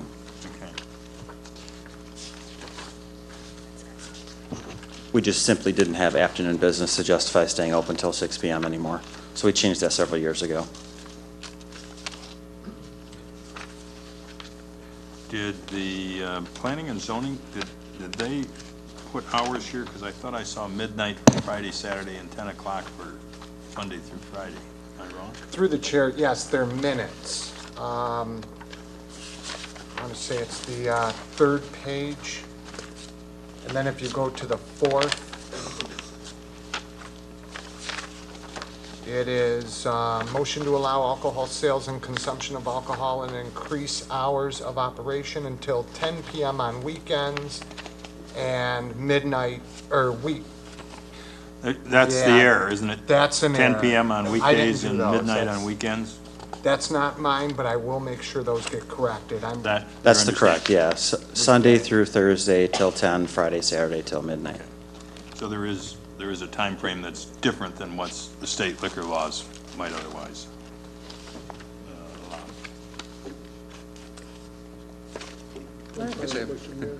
Yes, Councilman. What is the Class C license? Is that like hard liquor, or is that just beer and wine, or? A tavern license is beer and wine. A Class C would allow us to sell liquor as well. We are not selling liquor by itself. It would be mixed drinks only. Thank you. I guess just for my knowledge, are you buying this liquor license from someone else, or are you buying it through the state? We're applying for one through the state. There's one available through the city of Allen Park. Which means it has to stay at that location and it can't be transferred. I believe that's true, yes.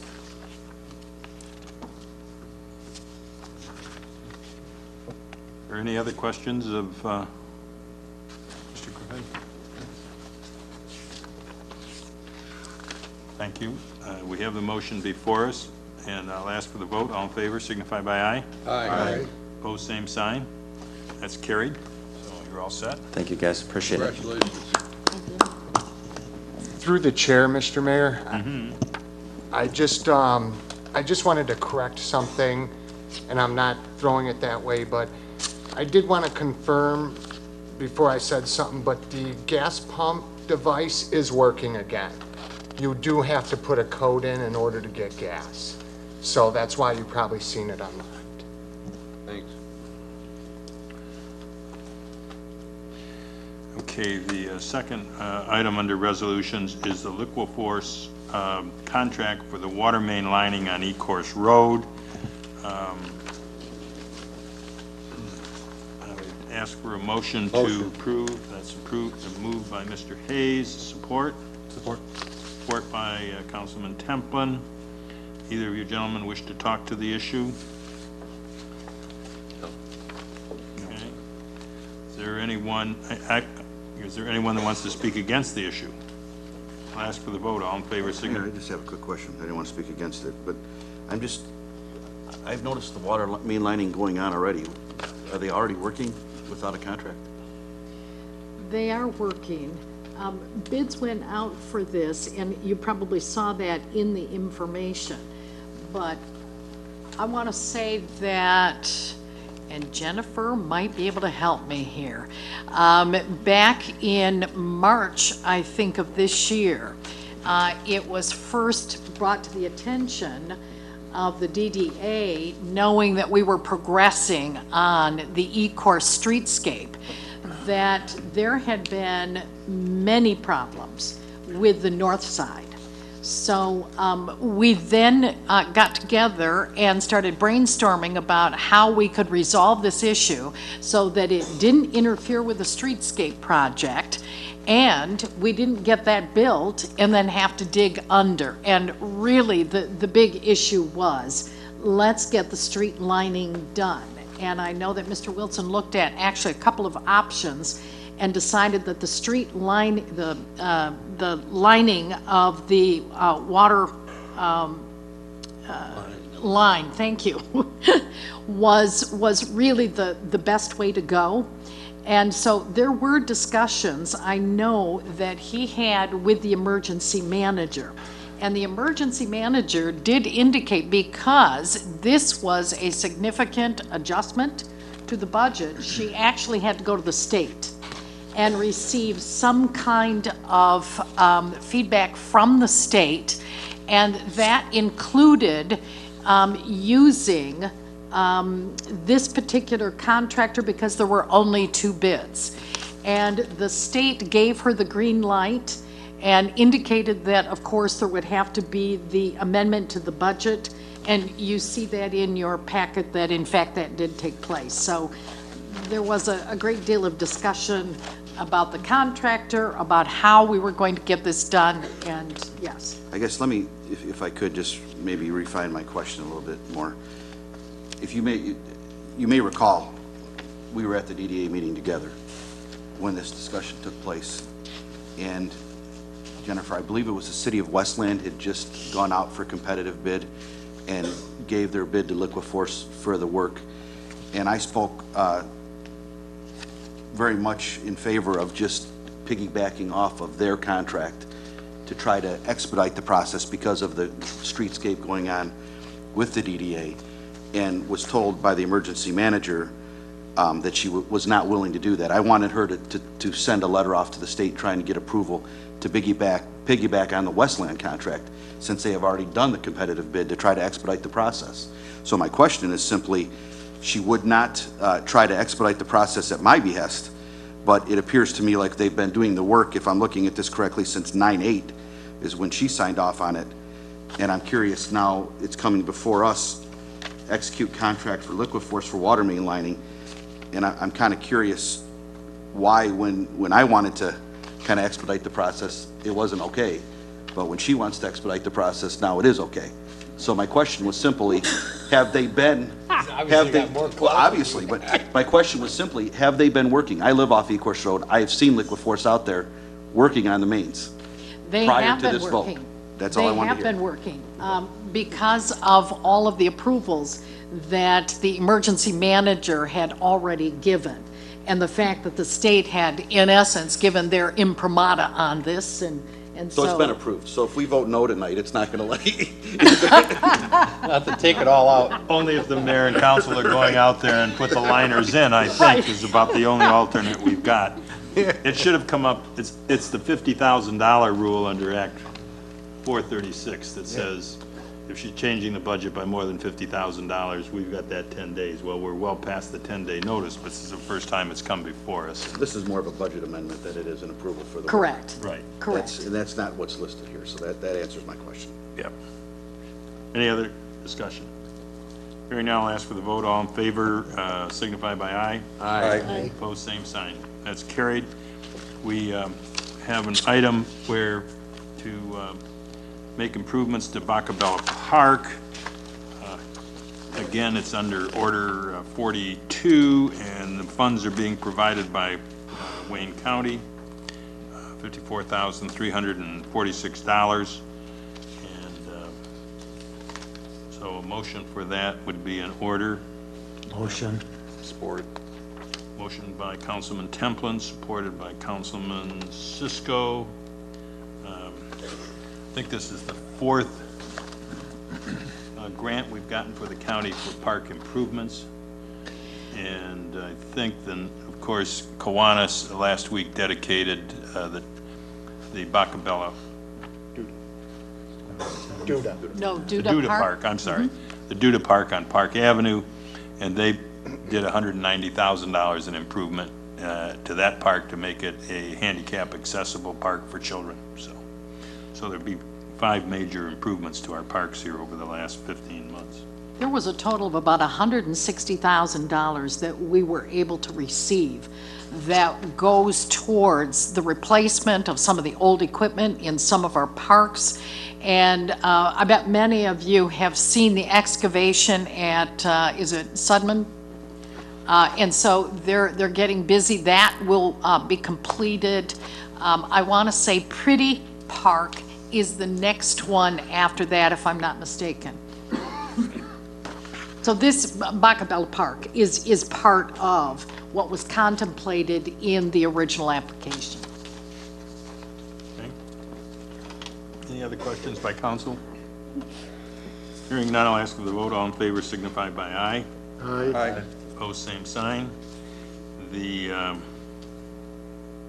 resolutions are completed. We're on other business. Mr. Hayes was placed under there, and he had 2 items.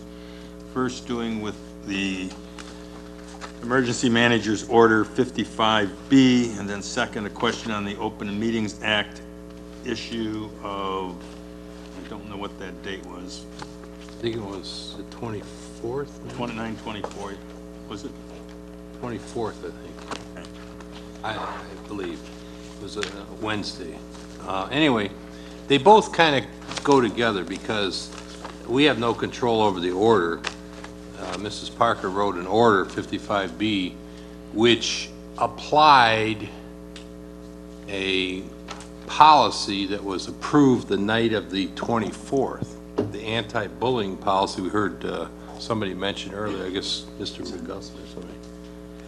Now, my issue was that at the meeting, it was announced that we were going into closed session for the purposes of pending litigation, which would be an allowable exception to the otherwise public nature of all meetings that affect public policy.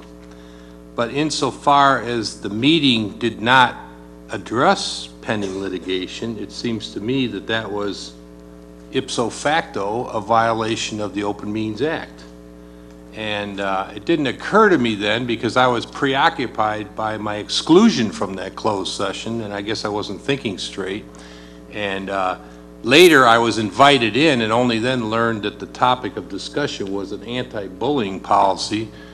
Little did I know that the next day would come out this order that condemns somebody to all kinds of penalties that, even though the policy didn't exist, that they referred to in the order. But anyway, so I guess what I'm saying is we've talked a lot up here, and I noticed in one of Mrs. Parker's orders also, she recommends or orders that the council undergo training in the Open Meetings Act because we have a lot of talk about it, but I don't know that anybody here really fully understands. I spent a considerable lot of time looking at it and trying to analyze it, and I've been challenged on my interpretation of it, but I've never been taken to court over it so far. Anyway, maybe I will be tomorrow.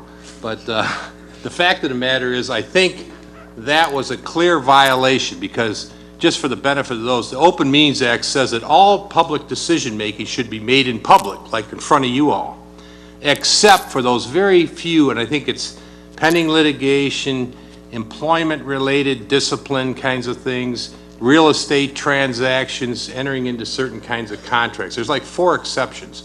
Otherwise, you should put that on this agenda and say, we're going to talk about an anti-bullying policy tonight and let everybody be a part of it. So, I mean, if you read the order, it's rather a thinly disguised effort to single out an individual, whoever that may be, and I don't think the mayor's ever been that much of a bully myself, and I've really felt bad for him when he was sort of indicated in his direction. But anyway, I just think that policy is therefore invalid because it was passed in an illegal meeting. So I think it should be brought up again, put on the public agenda.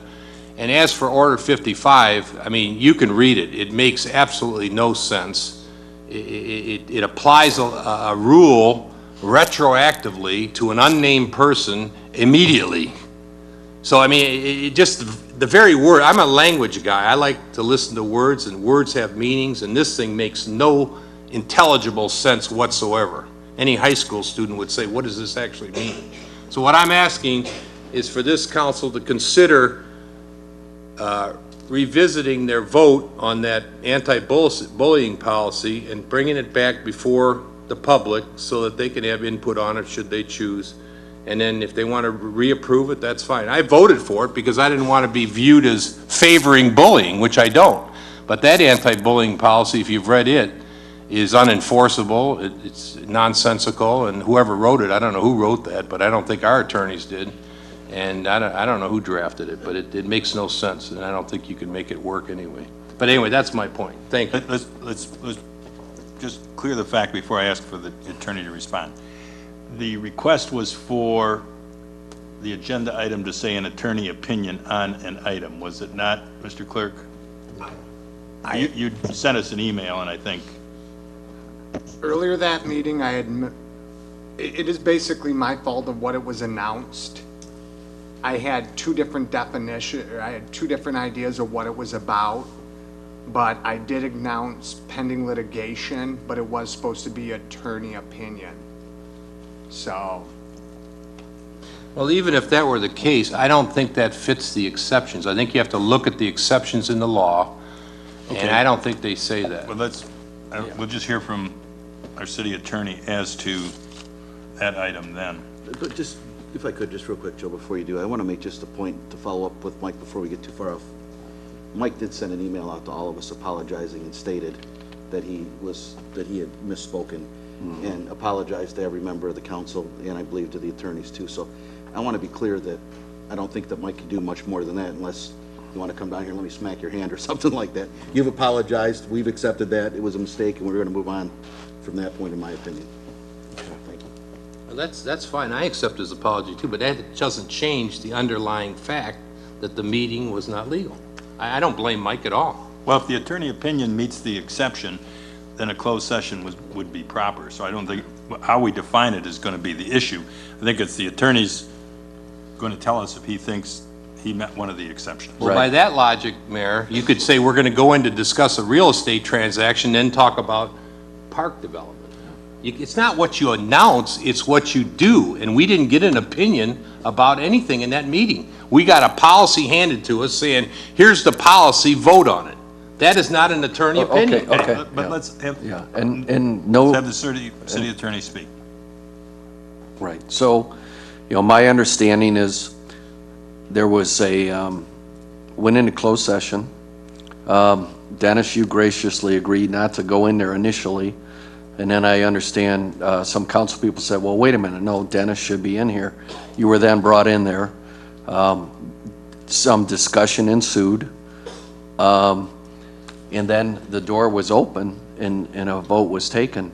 Never even got to Randy even providing the written attorney opinion. It never even came out. So there was a lot going on that night.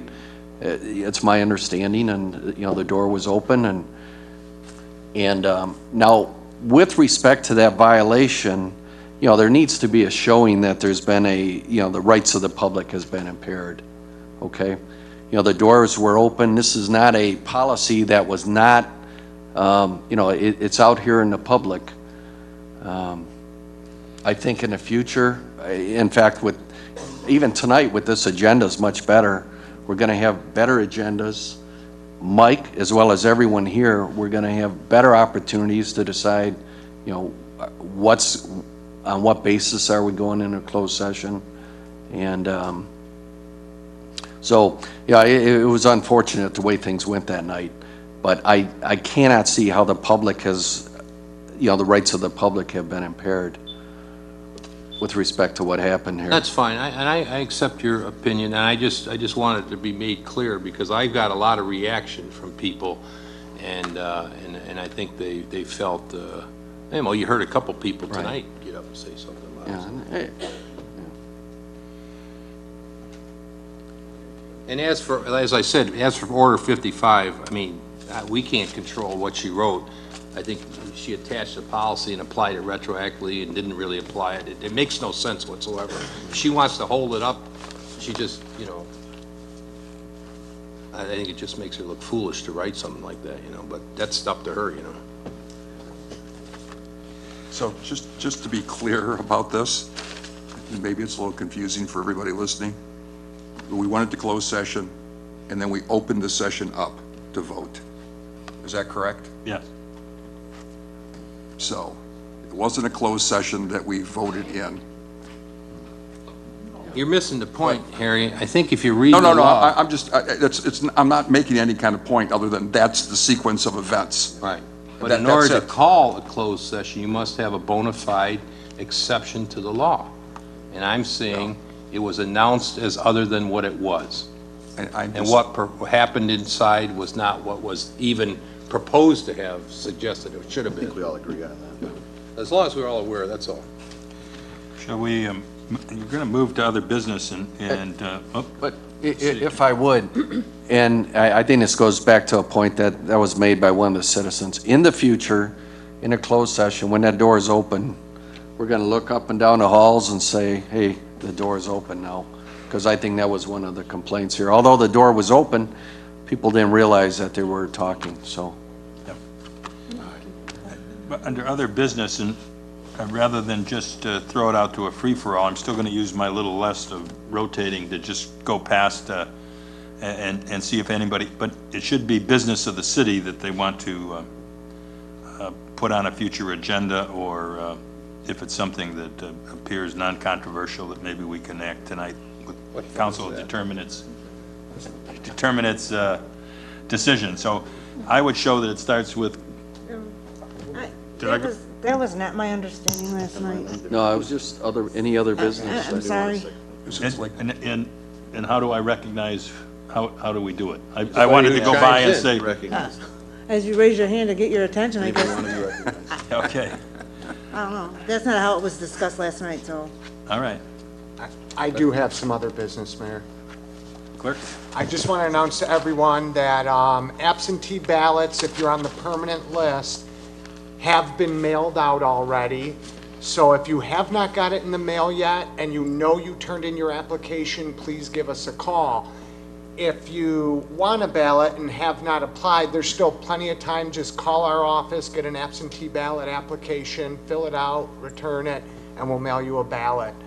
I just want to remind everybody that this is a state and federal election, so all the precincts will be at their normal locations in a November general election. And if you have any questions, please don't hesitate to call my office. Thank you, God bless you, and good night. You heard Mrs. Folk's report about the 6-week trial of the person who was found guilty on all counts.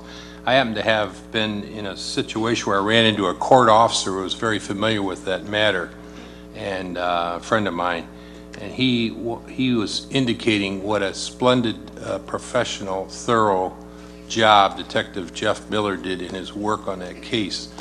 As you watch CSI and stuff like that on TV, if you screw up the evidence in a criminal case like that, you can really, bollocks up the whole thing, and you end up with not a conviction. And the fact that this detective of ours, Mr. Miller, did such a marvelous job is a tribute to our police department, and I think he should be recognized, and I would hope that his chief, I'm sure his chief has already recognized him, but the other outside the community people who recognize him. And finally, just Mr. Mayor, I just offer up that I'd like to see Mrs. Folks produce the overtime reports like she used to, and I hope she'll do that in the future meetings and pass them out so we can have that. Thank you. Mayor Pro Tem Keenan. Real quick, I just want to say that Councilwoman Gavricki, my wife, and I had the opportunity to attend both the ribbon cutting for the Kiwanis Park redo and the Kiwanis dinner that preceded that, or was after that, rather. And admittedly, I'm not a Kiwanis member, and I really didn't know much about what it was, but I just wanted to tell you that their dinner was a 75th anniversary celebration of their founding here in Allen Park, and to sit there and listen to several of the older members that were there real early on. Some of them are up in their 80s, and to tell stories about what that commission has done in the community and to help people in helping out at hospitals and what have you. It was really encouraging to me to see some of the foundation that was set on public service and the public service focus of that group there.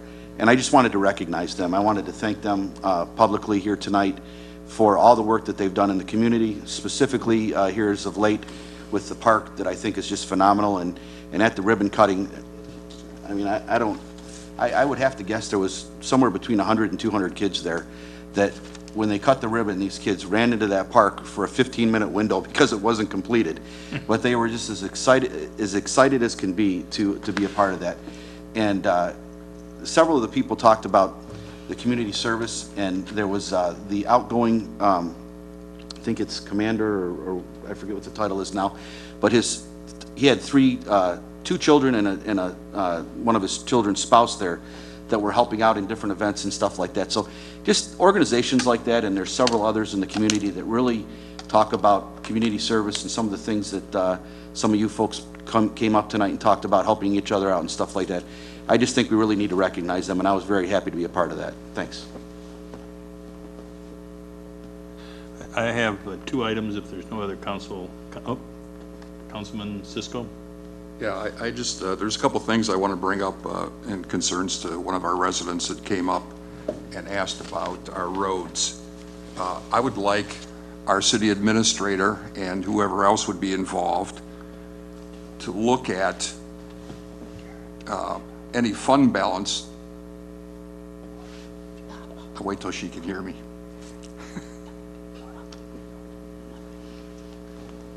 I think these comments are being directed at you, Karen, so. I'm sorry. I know you were a little bit busy, so. I distracted. Blame it on the attorney. The lawyers are always interfering.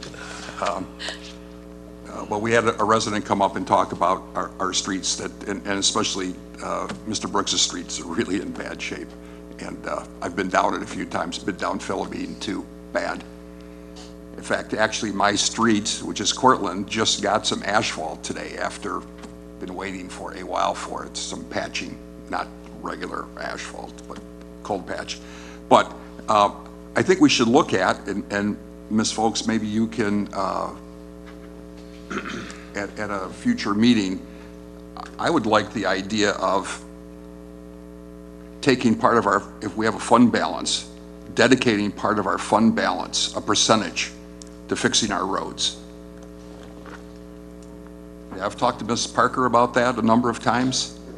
I'm not sure if that can be done or not as things stand, but I think a percentage, if we're going to have a fund balance, to be dedicated to our streets. And, you know, we also have a problem with our sidewalks everywhere. You know, and years ago, we used to have a program where the city would come out and mark your slab in front of your house and say, you got to get this fixed, and we have a contractor that'll come and fix it for X amount of dollars. You either can do it that way or fix it on your own. And this was so long ago. I'm trying to think that to replace a slab was like, I want to say $65, $75 at that time. You know, and I know there's, I think that to try to keep the cost down for our residents, because, you know, and we've all talked about this as some of us that have campaigned 3 years ago as we walked up and down the streets, how bad the sidewalks were back then. You know, they have not gotten any better. And there's a lot of residents that have fixed their sidewalks on their own. But I think if we had a program together where we could employ a contractor, get a good price for everybody, I don't think there'd be a lot of objections for people to pay for that. I mean, that is our expense as homeowners, our sidewalks, but keeping the cost down would be the most important part. And then, of course, we would have to identify as a city which ones are really bad, which is what they used to do. And I just have one more thing to say, Mr. Mayor. I want to talk about the Allen Park football team. This is city business. but they're 6-1, and they're absolutely, they destroyed Melvindale 43-23. Mr. Turner. Mr. Turner and I have a gentleman's agreement. And by the way, I believe the junior varsity whipped the Melvindale junior varsity also this year, by the way. But anyway, a lot of these are lopsided scores. We lost in overtime once. There's a game coming up this week against Carlson. And the junior varsity, their score is 29-0, 72-6, 73-0, 56-0, 34-14, 28-11. They haven't lost yet either. So our football program is in good shape. Like to see that, like the old days. And support Allen Park football. And I will take exception to one of our residents saying that Allen Park schools are just okay. They're a little bit better than okay. They're pretty good. And we have a lot of good teachers there, and some of them actually come into our meetings and hang out for a while. And just because I have knowledge of the last graduating class is that a lot of really good kids have gone on to college, a lot of major colleges, not just in the state of Michigan, but around the country. And Allen Park students are prized at universities and colleges around the country. So I think we can all be proud of that. Thank you, Mayor.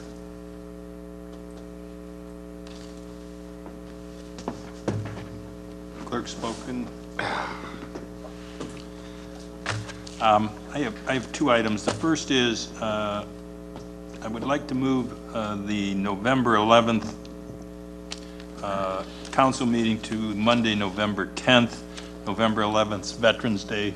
We have a program. It's a holiday for our employees, so if we could do that without objection, the clerk would note that. What's the date you're changing to? Monday, November 10th. Okay. All right, so that one's that. The other item, I think I would ask the council to revote at the next meeting to move the city administrator back to my left-hand side, to the center, particularly if she's going to give these long reports. I want her sitting in the center of the audience. But it also just helps, I think, for us to conduct the meeting here, is to have the attorney on one side and the city administrator. And we did that for most of the history of this city. So I'd like that item on the next agenda, and just telling everyone to say that. That I'm asking for that for your consideration. The last item, and I too, when I heard the comment, we have 3 good public school districts that make up the city of Allen Park: Northern Allen Park, Melvindale, the Southgate system, and the Allen Park system, which is the bulk of our children. But we also have 2 excellent private school systems. One of the reasons that our housing values tend to stay at a higher level, people with young families do look at the quality of our schools, and our schools get rated every year, and those 3 school systems have pretty good ratings throughout the county and throughout the state. And as the councilman said, is if you look at the best students as to where they're accepted, those students from any of those 5 high schools go just about anywhere they want in North America. So I think we should be pleased with the job that those school systems are doing for our children. With that, I'll ask for a motion to adjourn. Motion. Councilman Cisco, supported by Tina. Councilwoman Gavarecki. All in favor signify by aye. Aye. Opposed, same sign. It's carried. We are adjourned.